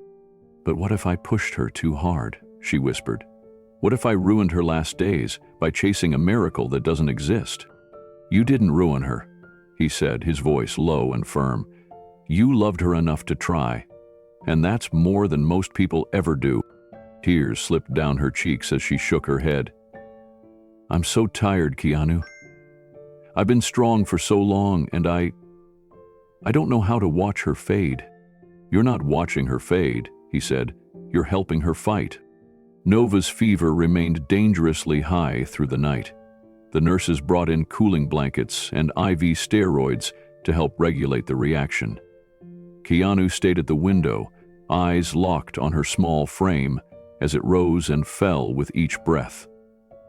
Alana eventually dozed off in the chair, her head leaning against his shoulder. The hours crawled by. Then, just after 4 in the morning, the alarms stopped. A nurse stepped out of the room. "She's stabilizing." Keanu gently stirred Alana awake. She blinked at him, groggy and unsure.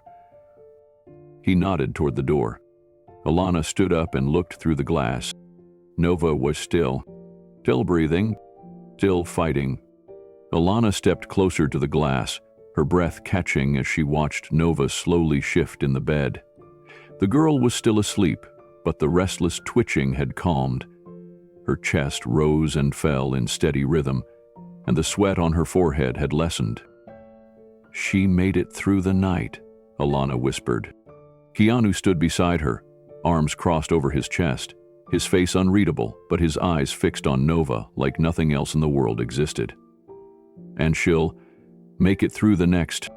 Dr. Anders returned shortly after sunrise. He stood with them at the glass, reviewing the charts with quiet focus. The therapy is taking hold, he said. The side effects were severe, but they indicate her immune system is engaging with the new gene sequence. The next 48 hours are critical. If her body accepts the therapy fully, the mutated blood cells will begin to retreat. Alana nodded. And if she doesn't? Dr. Anders was honest. Then we will have done everything medicine can offer. Keanu turned to him. She's not done yet. Alana looked up at Keanu, eyes filled with emotion. I don't know what would have happened if you hadn't come to that coffee shop. Keanu gave a small smile. Maybe the note would have found me anyway. I kept wondering if I'd ruined her chances by waiting too long, she said. If I'd told you sooner, maybe none of this would have happened. You told me when you could, he said, and you carried this alone for far too long. Alana's voice cracked. She trusted me to fix it, and I almost lost her in a foreign country, chasing something that might not even work. Keanu stepped in closer. No. You carried her to the only place that had a shot at helping. You didn't abandon her. You moved mountains for her. He reached for her hand, steady and firm. You didn't ruin her. You gave her a chance.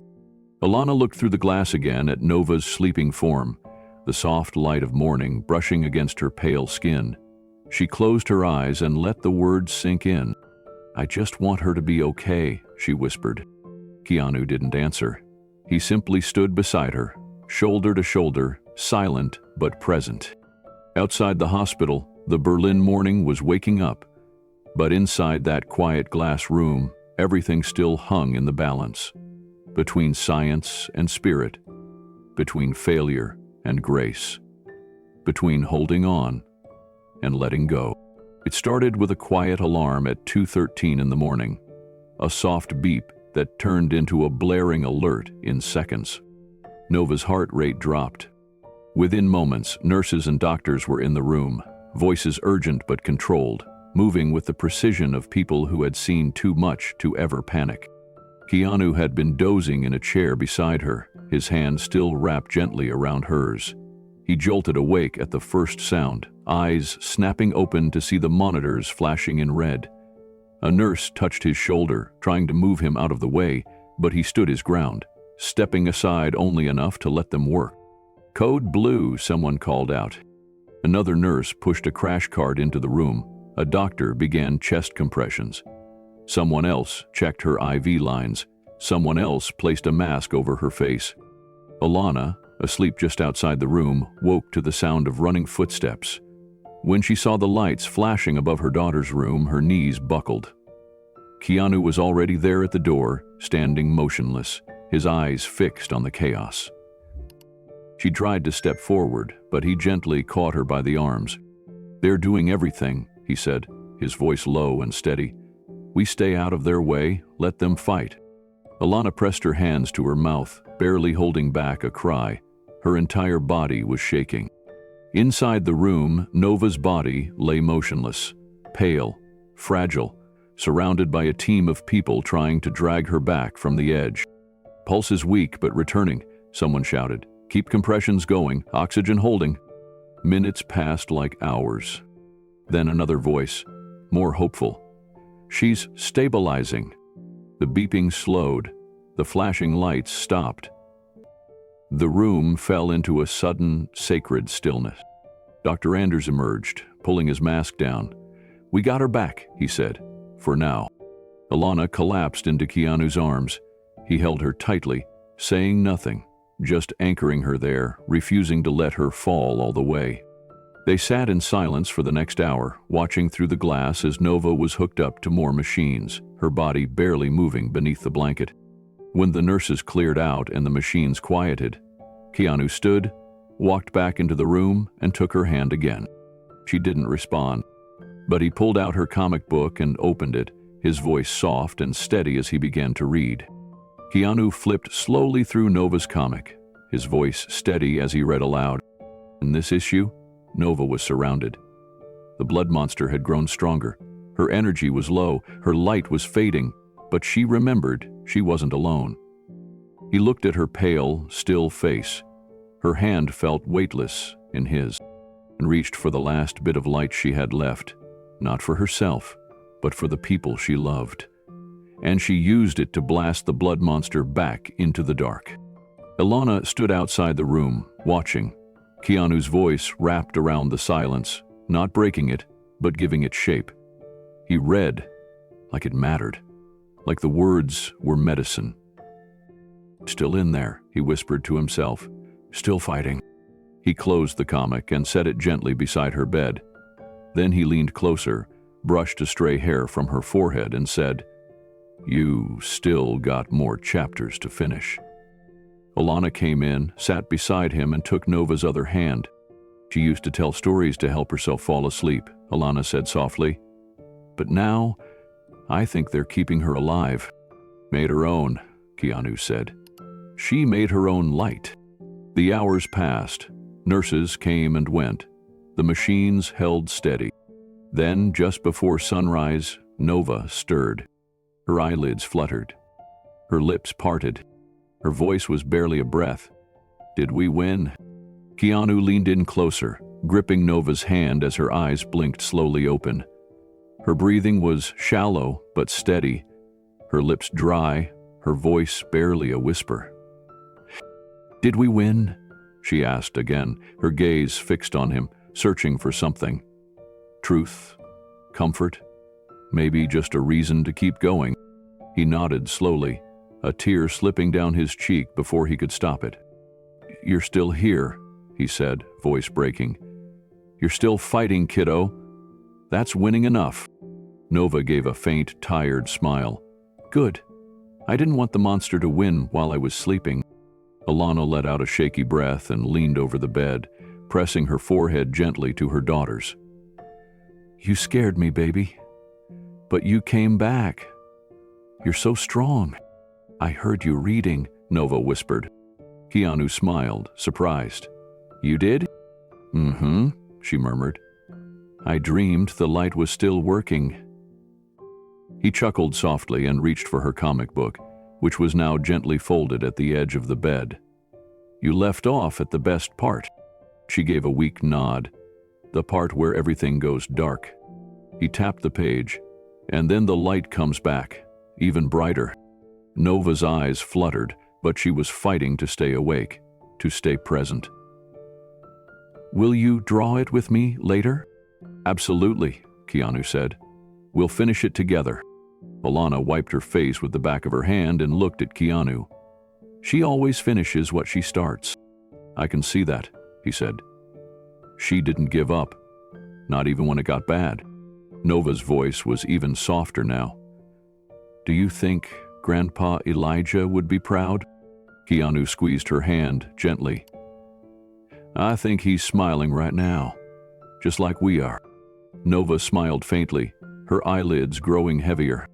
"We want to finish the story," she whispered.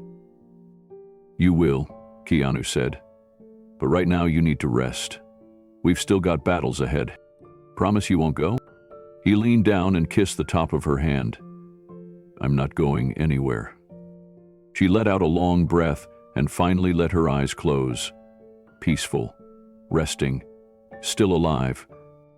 Ilana rested her head on the side of the bed and held onto her daughter's arm. "Thank you," she whispered. Keanu didn't speak. He just sat back in the chair, still holding Nova's hand, and kept watch over the girl who had already become the brightest part of his world. The miracle didn't come all at once. It arrived quietly, almost shy, like it wasn't sure it was allowed to stay. 3 days after the crash, Nova's vitals began to normalize. The fever that once clung to her body like a shadow finally broke. Her blood pressure stabilized. Her heart rate, once a rapid and unstable rhythm, returned to something calm, steady, and strong. Dr. Anders delivered the update in person. He stepped into the waiting room with a look that made Ilana stand slowly before he even spoke. "She's responding," he said. "The gene therapy is integrating.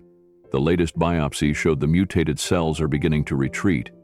Her immune markers are showing signs of restoration." Alana let out a sound that was somewhere between a sob and a laugh. She covered her mouth and collapsed back into her chair, crying freely now. Keanu stood beside her, one hand on her back, the other covering his eyes for a moment as he took in the words. Nova wasn't just surviving, she was healing. By the end of the week, she was sitting up again, no longer tethered to quite so many machines. The nurses began unhooking the lines. One by one, the beeping monitors disappeared. She began to eat again. Her appetite small, but steady. Her drawings returned too, sharper, more detailed, the lines confident. She added new panels to her comic. In one, her character stood at the edge of a cliff, arms raised high as beams of light surged from her chest. In the next, the blood monster disintegrated into harmless stardust.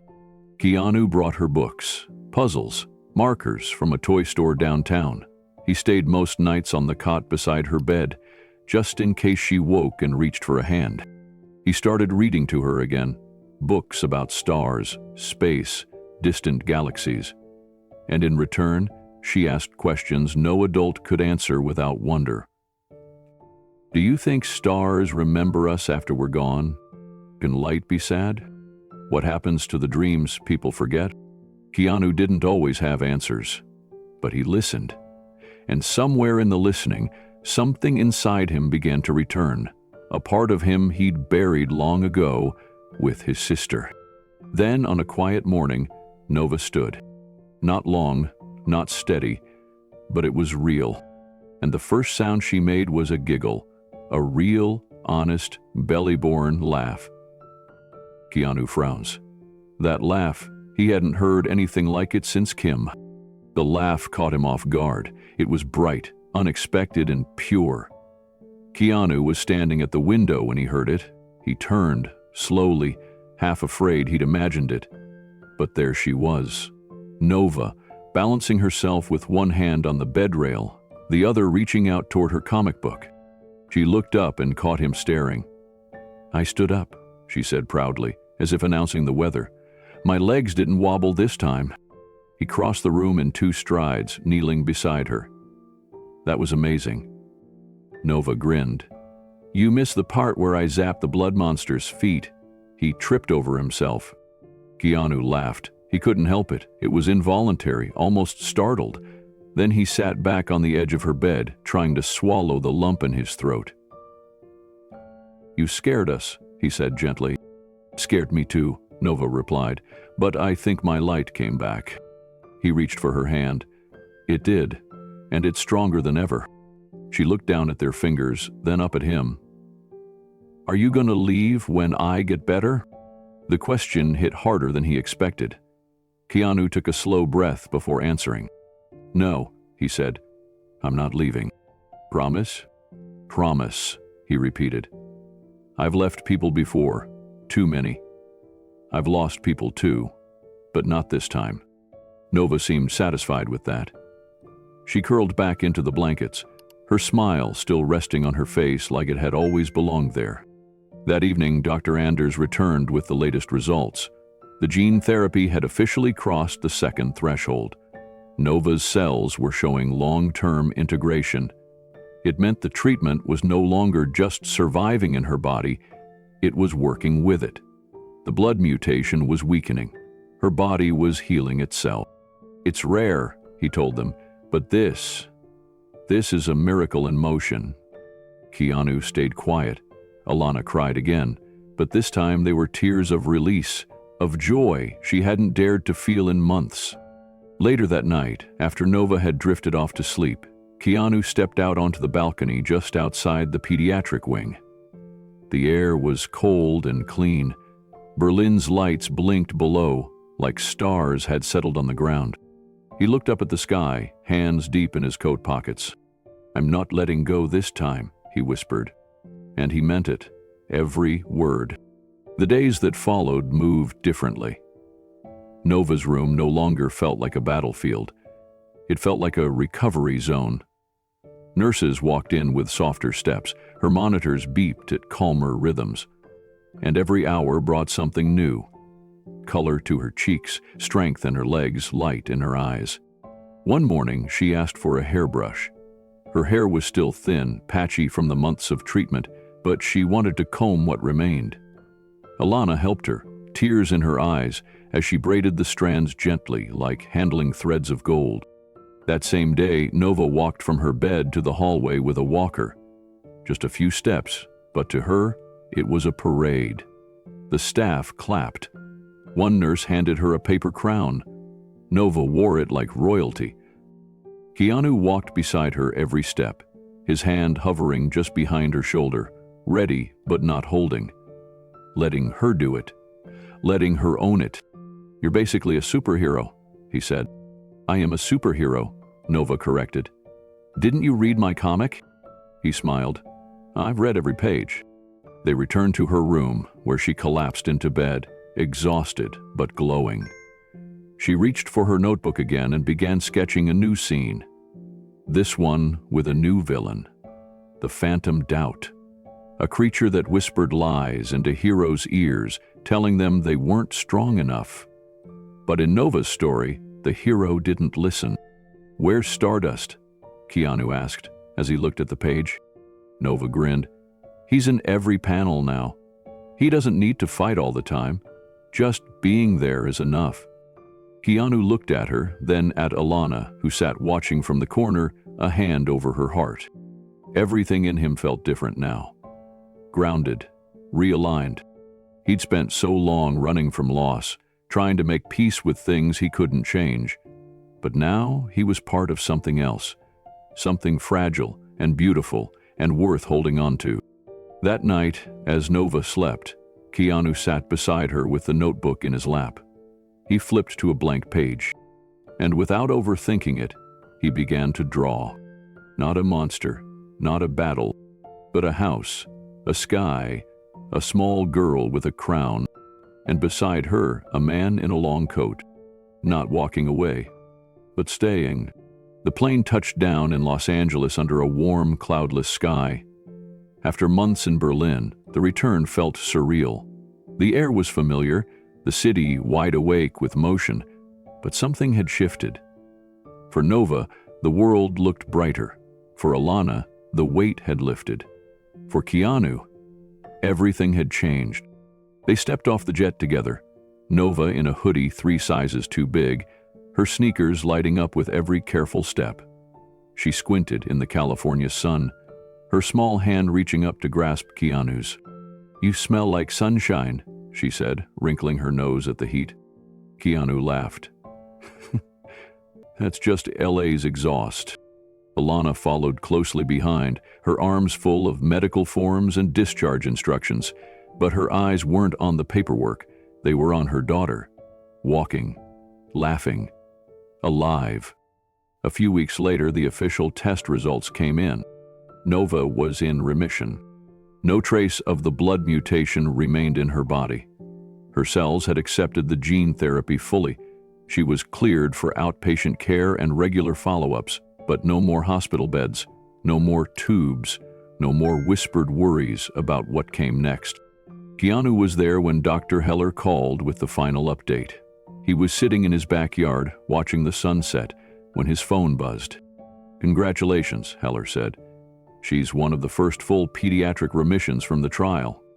Keanu didn't say much, just closed his eyes and let the quiet wash over him. But he didn't stop there. Within days, he began working with the Berlin team and an LA hospital partner to fund a domestic expansion of the treatment. He didn't want the next Nova to have to cross an ocean for a chance to live. He named the effort the Nova Star Foundation. It wasn't just a tribute, it was a promise. The foundation focused on children from underserved communities who didn't have access to cutting-edge trials or international care. Families who, like Alana once had, faced impossible decisions between hope and cost. Keanu didn't just write checks. He attended meetings, he reviewed every application. He showed up at hospital wings like he belonged there. Besides, he'd done this twice before. And when it came time to hire a liaison for families entering the program, he didn't hesitate. He called Alana. Alana sat across from him at Maze Grounds, the same corner booth where it all began. She hadn't been back in weeks. The moment she stepped inside, her breath caught in her throat. The hum of the coffee grinder, the worn smell of cinnamon, the sound of rain outside the window even though it wasn't raining. It all returned like a memory wrapped in a dream. Keanu slid a folder across the table. "It's yours if you want it." She looked down at the heading. The Nova Star Foundation, Family Liaison Position, Offer of Employment. "I don't have a degree," she said quietly. "You have something better," he replied. "You walked through it. You know what it feels like to be on the other side of a closed door." She turned the page and saw her name printed across the top. A real job, a full-time salary, benefits, a mission that meant something. "You really think I can do this?" Keanu leaned forward. "You've already done it. Now we're just giving you the title." She wiped a tear from her cheek. "Then yes, 1,000 times yes." He smiled. "Good. The foundation needs someone with your fire. And Nova needs to know that her story changed the world," Alana said. "She already does," Keanu answered. 2 months later, the Nova Star Foundation opened its doors in a renovated clinic in downtown Los Angeles. The walls were lined with murals drawn from Nova's comic. Bright colors, stars, monsters that vanished into sparkles. At the entrance stood a plaque. Inspired by a girl who turned her fight into light. Alana showed up every day before sunrise. She met with doctors, spoke with parents, hugged strangers who were still too scared to hope.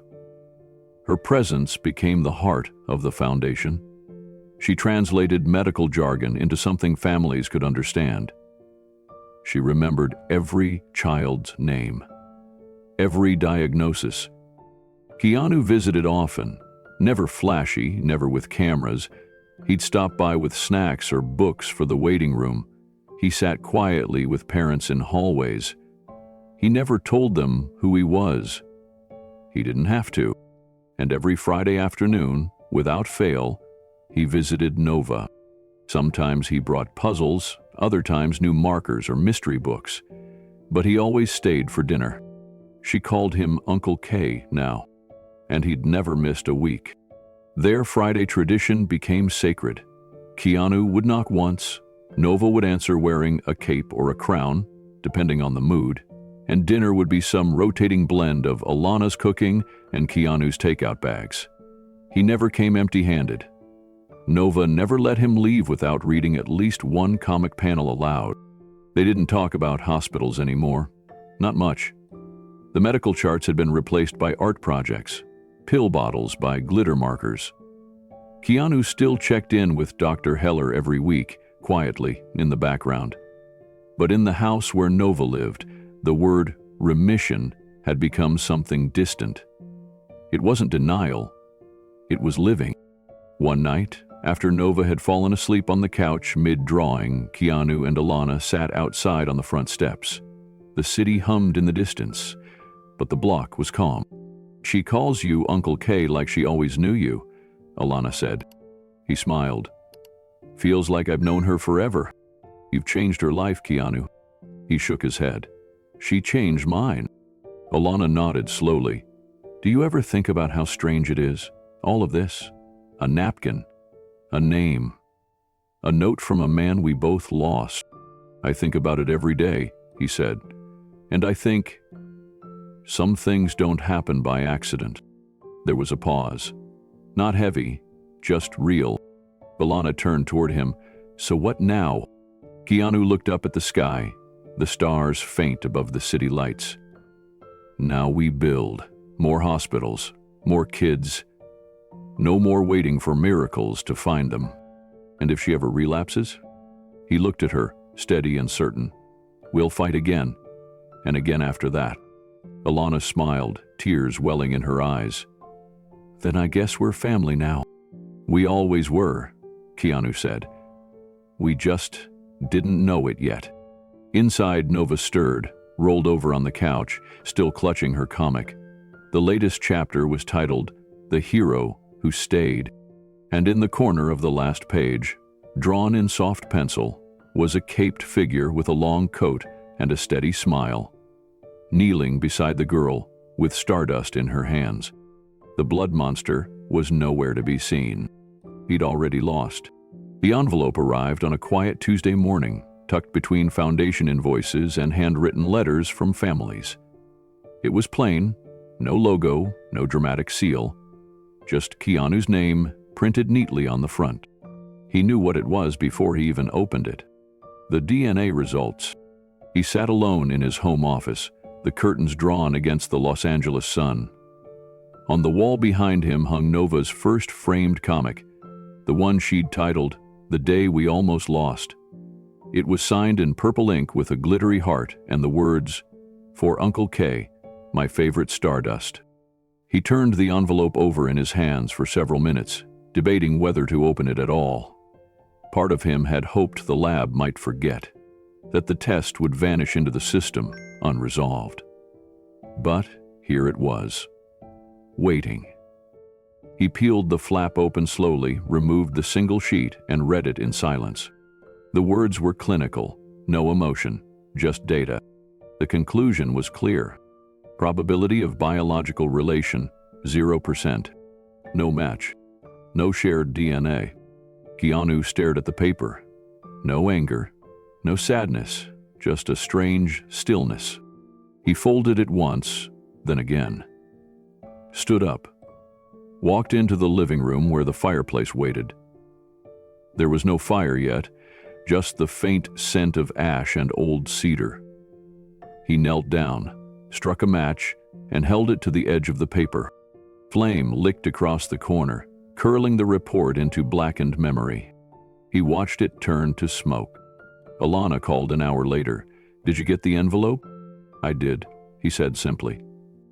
She hesitated. "Do you want to talk about it?"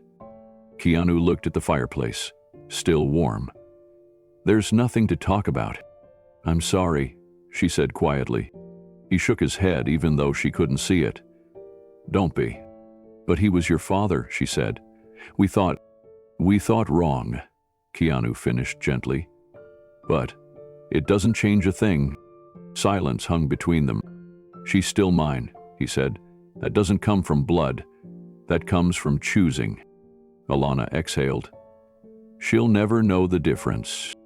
"She already knows," Keanu replied. "And she chose me too." That evening, Keanu drove to Alana's house like he always did on Tuesdays. Nova was waiting by the front window, bouncing on her toes as he pulled into the driveway. She rushed to the door before he could even knock.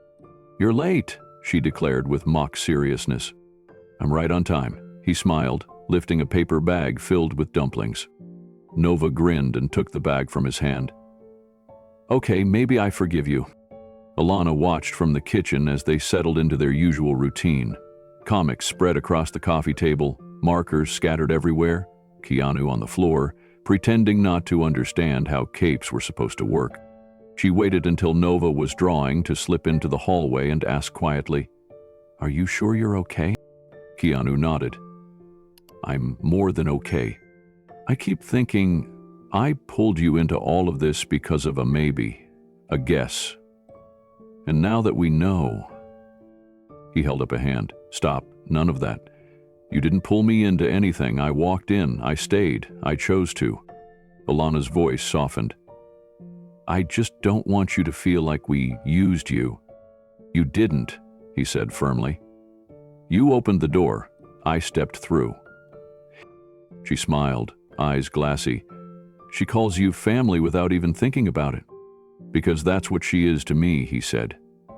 "Blood doesn't build a family, love does." They stood in silence for a moment. "You're not going anywhere, are you?" Alana asked. Keanu looked past her into the living room, where Nova was holding up a new drawing.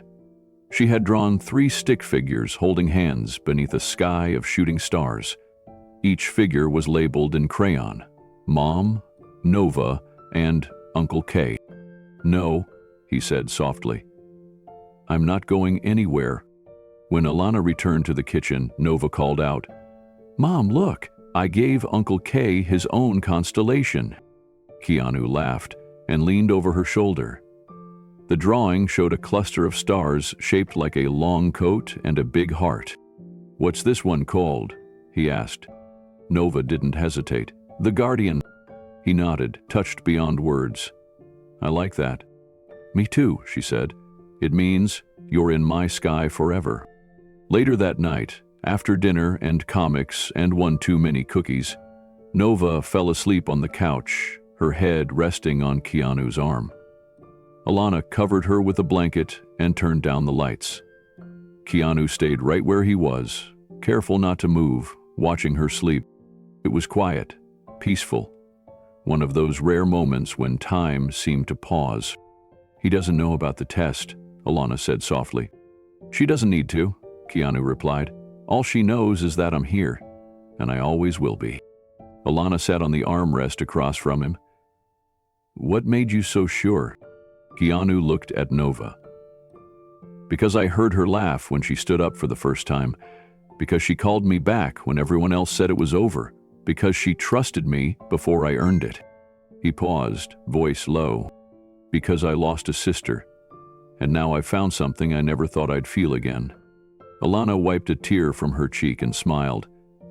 "You love her." "I do," he said, "and no lab result is going to tell me that's not real." He carefully lifted Nova into his arms and carried her to her room, tucking her in without waking her. On the dresser beside her bed sat a frame holding one of her newest drawings, Uncle K flying through the stars, shielding a small girl with a glowing cape. When he returned to the living room, Alana handed him a small box. "What's this?" he asked. She smiled. "Open it." Inside was a silver bracelet, engraved with the words, "Stardust Stays." Keanu turned it in his hands, overwhelmed. "This is..." "A thank you," Alana said, "for being who you didn't have to be." He slipped the bracelet on, feeling its weight. "She saved me too." Alana nodded. "I think Elijah would have called that fate." Keanu looked down the hallway toward Nova's room. "Whatever it was, I'm not letting go this time." Outside, the night sky stretched wide and dark, full of stars that had no idea who they were watching.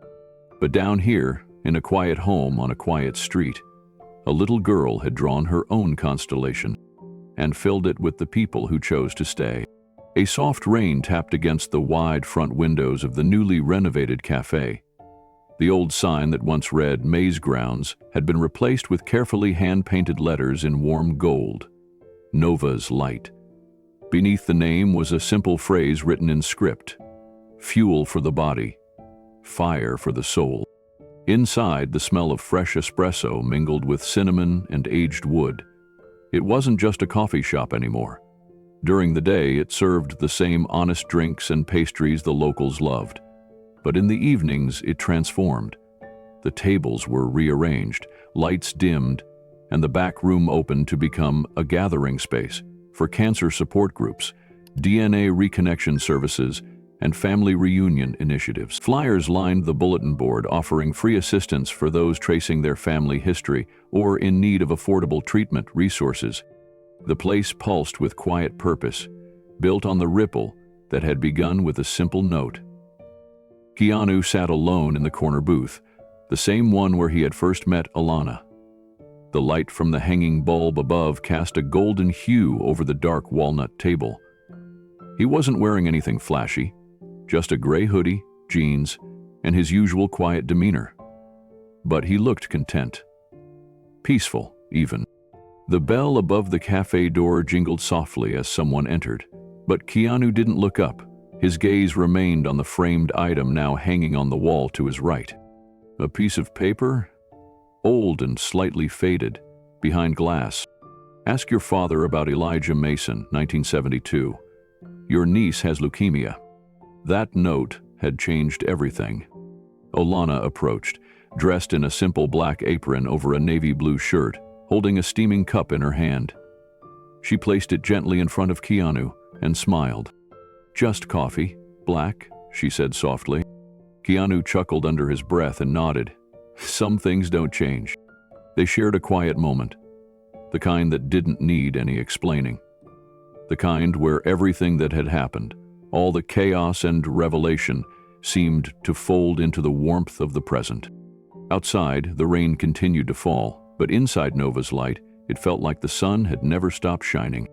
Alana slid into the booth across from him. She didn't need permission. This was their ritual now, something that had slowly formed over the past year. She'd serve customers with a graceful smile, clear tables, and refill cups. But every Tuesday afternoon, when things slowed down, she always joined Keanu in the booth for exactly 10 minutes. Sometimes they spoke. Sometimes they didn't. Today she looked at him with a little more emotion behind her eyes. "You really think she would have liked the name?" she asked. Keanu nodded slowly. "Nova would have loved it. You didn't just honor her, you gave her story wings." Alana blinked, fighting the familiar sting behind her eyes. She reached up and touched the small pendant necklace she wore. It had belonged to Nova. A tiny silver crescent moon, barely larger than a thumbprint. She wore it every day, close to her heart. The cafe had raised nearly $75,000 in its first year as a dual-purpose venue. The night events were donation only. They never turned anyone away. But what surprised everyone, except maybe Keanu, was how people showed up.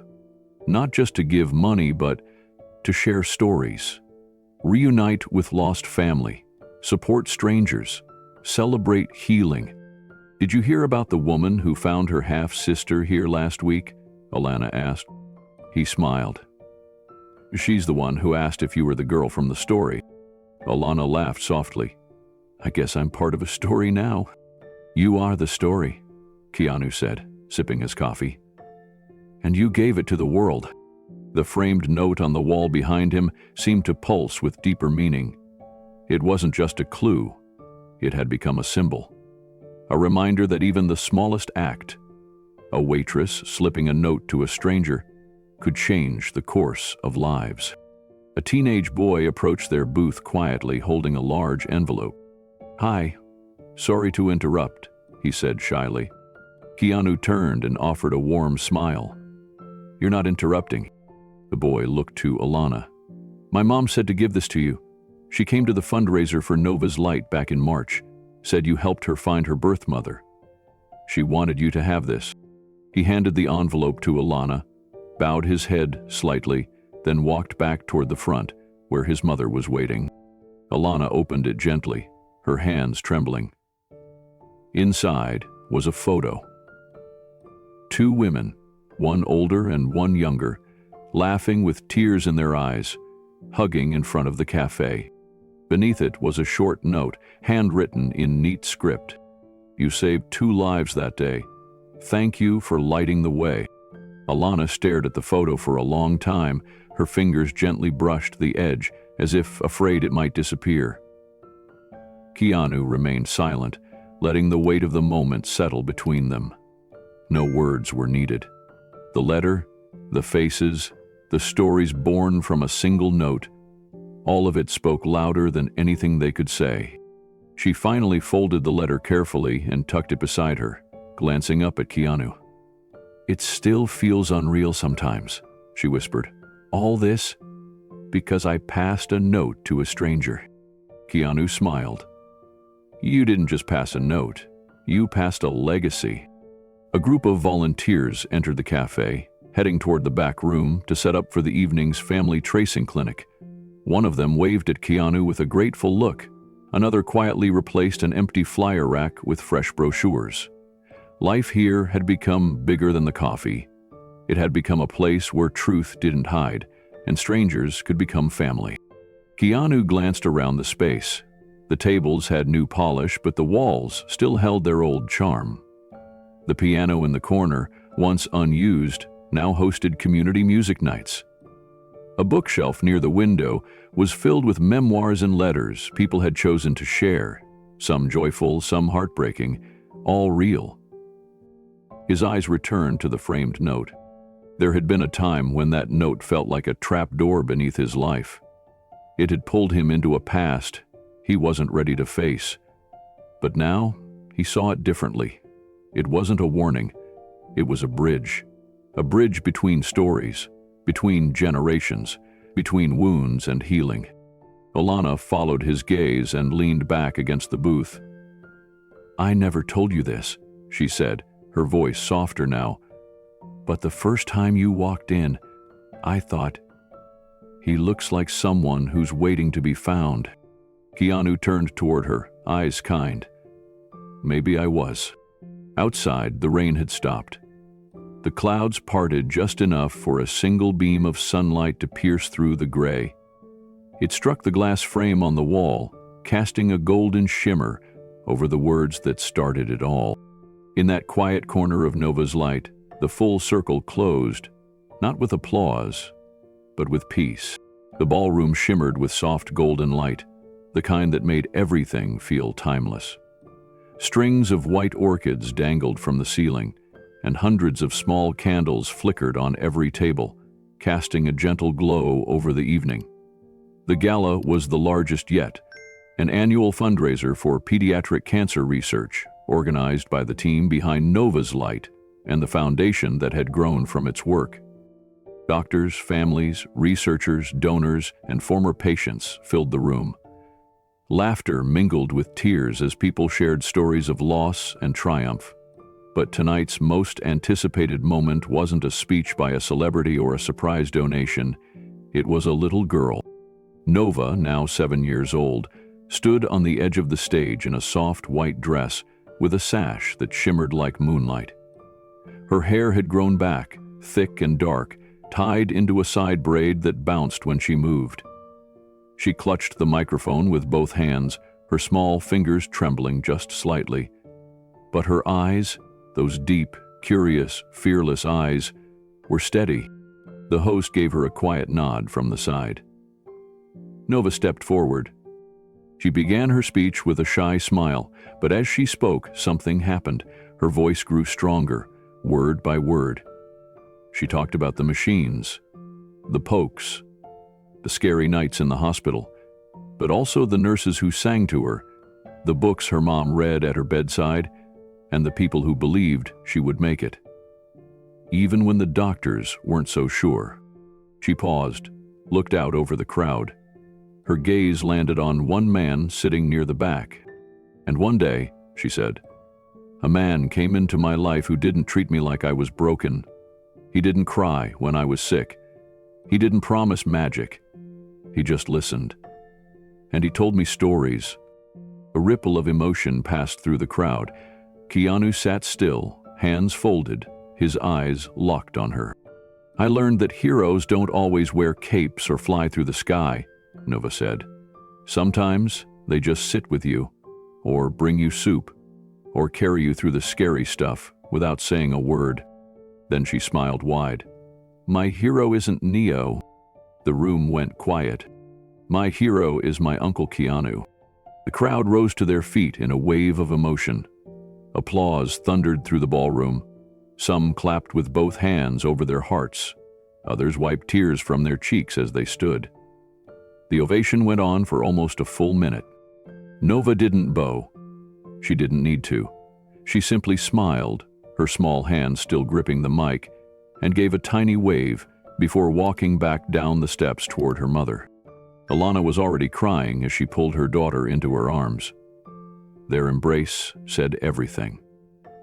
In the background, the applause was still fading, replaced by the soft swell of strings as the evening program resumed. Keanu remained seated. His hands hadn't moved. His eyes, rimmed with quiet tears, were still fixed on Nova. She had no idea what those words meant to him. How her strength, her clarity, had outshone anything he'd ever done on screen. He had spent a career embodying roles people adored, but here, in the heart of that ballroom, in front of hundreds of people, it was her voice, not his, that had brought the room to life. He exhaled slowly and whispered to himself, This is the role of a lifetime." The lights dimmed a little more as the final portion of the evening began. A slideshow of families helped through the foundation. Images flashed across the screen. Children laughing, mothers hugging sons, fathers meeting daughters they hadn't known existed, elderly men holding DNA results with disbelief in their eyes. And scattered through those moments, one face appeared again and again. The employee walking beside a family, sitting quietly beside a hospital bed, hugging someone backstage at Nova's light. No speeches, no cameras, just presence. The man who had been mistaken for a customer, then a stranger, then a note recipient. Now, to them all, he was something else entirely.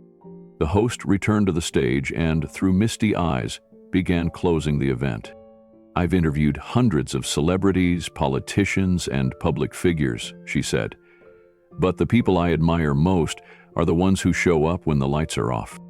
She looked directly at Keanu. "Tonight isn't just about raising money, it's about raising light. And there's a man in this room who's done just that for so many, quietly, without credit, without asking for anything." Keanu lowered his gaze. He wasn't comfortable with praise, never had been. But tonight, something felt different. This wasn't applause for a movie, it wasn't about red carpets or headlines. It was about the quiet work, the hours nobody saw, the lives changed not by spectacle, but by consistency, listening, and love. Alana took Nova's hand and led her across the ballroom floor. Guests parted to make room for them. Some clapped them on the shoulder, others whispered blessings. By the time they reached Keanu's table, silence had returned, but it wasn't empty. It was reverent. Nova climbed up into Keanu's lap without asking. She leaned back against his chest, small and safe. He wrapped his arms gently around her. She looked up at him. "Did I do okay?" He smiled through the tears in his eyes. "You were perfect." Alana sat beside them and reached for Keanu's hand across the table. "I don't know how we got here," she said, voice thick with gratitude. "But I thank God every day that you walked into that cafe." Keanu looked around the room, the flickering candles, the photos of lives reborn. The note that had once terrified him, now etched in gold on the fundraiser's banner. It all felt surreal, like watching the ending of someone else's film. But it was real. It was earned. "I used to think legacy was something you left behind," he said softly. "But maybe it's something you pass forward, one person at a time." The evening ended with music. Not a grand finale, just a soft piano playing a melody Nova had once hummed in the hospital. Guests slowly filtered out, carrying candles, photos, and hope with them. Keanu stayed seated as the lights dimmed completely. Nova had fallen asleep against him, her cheek resting on his shoulder. Alana leaned in, her head touching his. And for the first time in a long time, Keanu felt complete. Not because he'd saved someone, but because he'd been part of something real.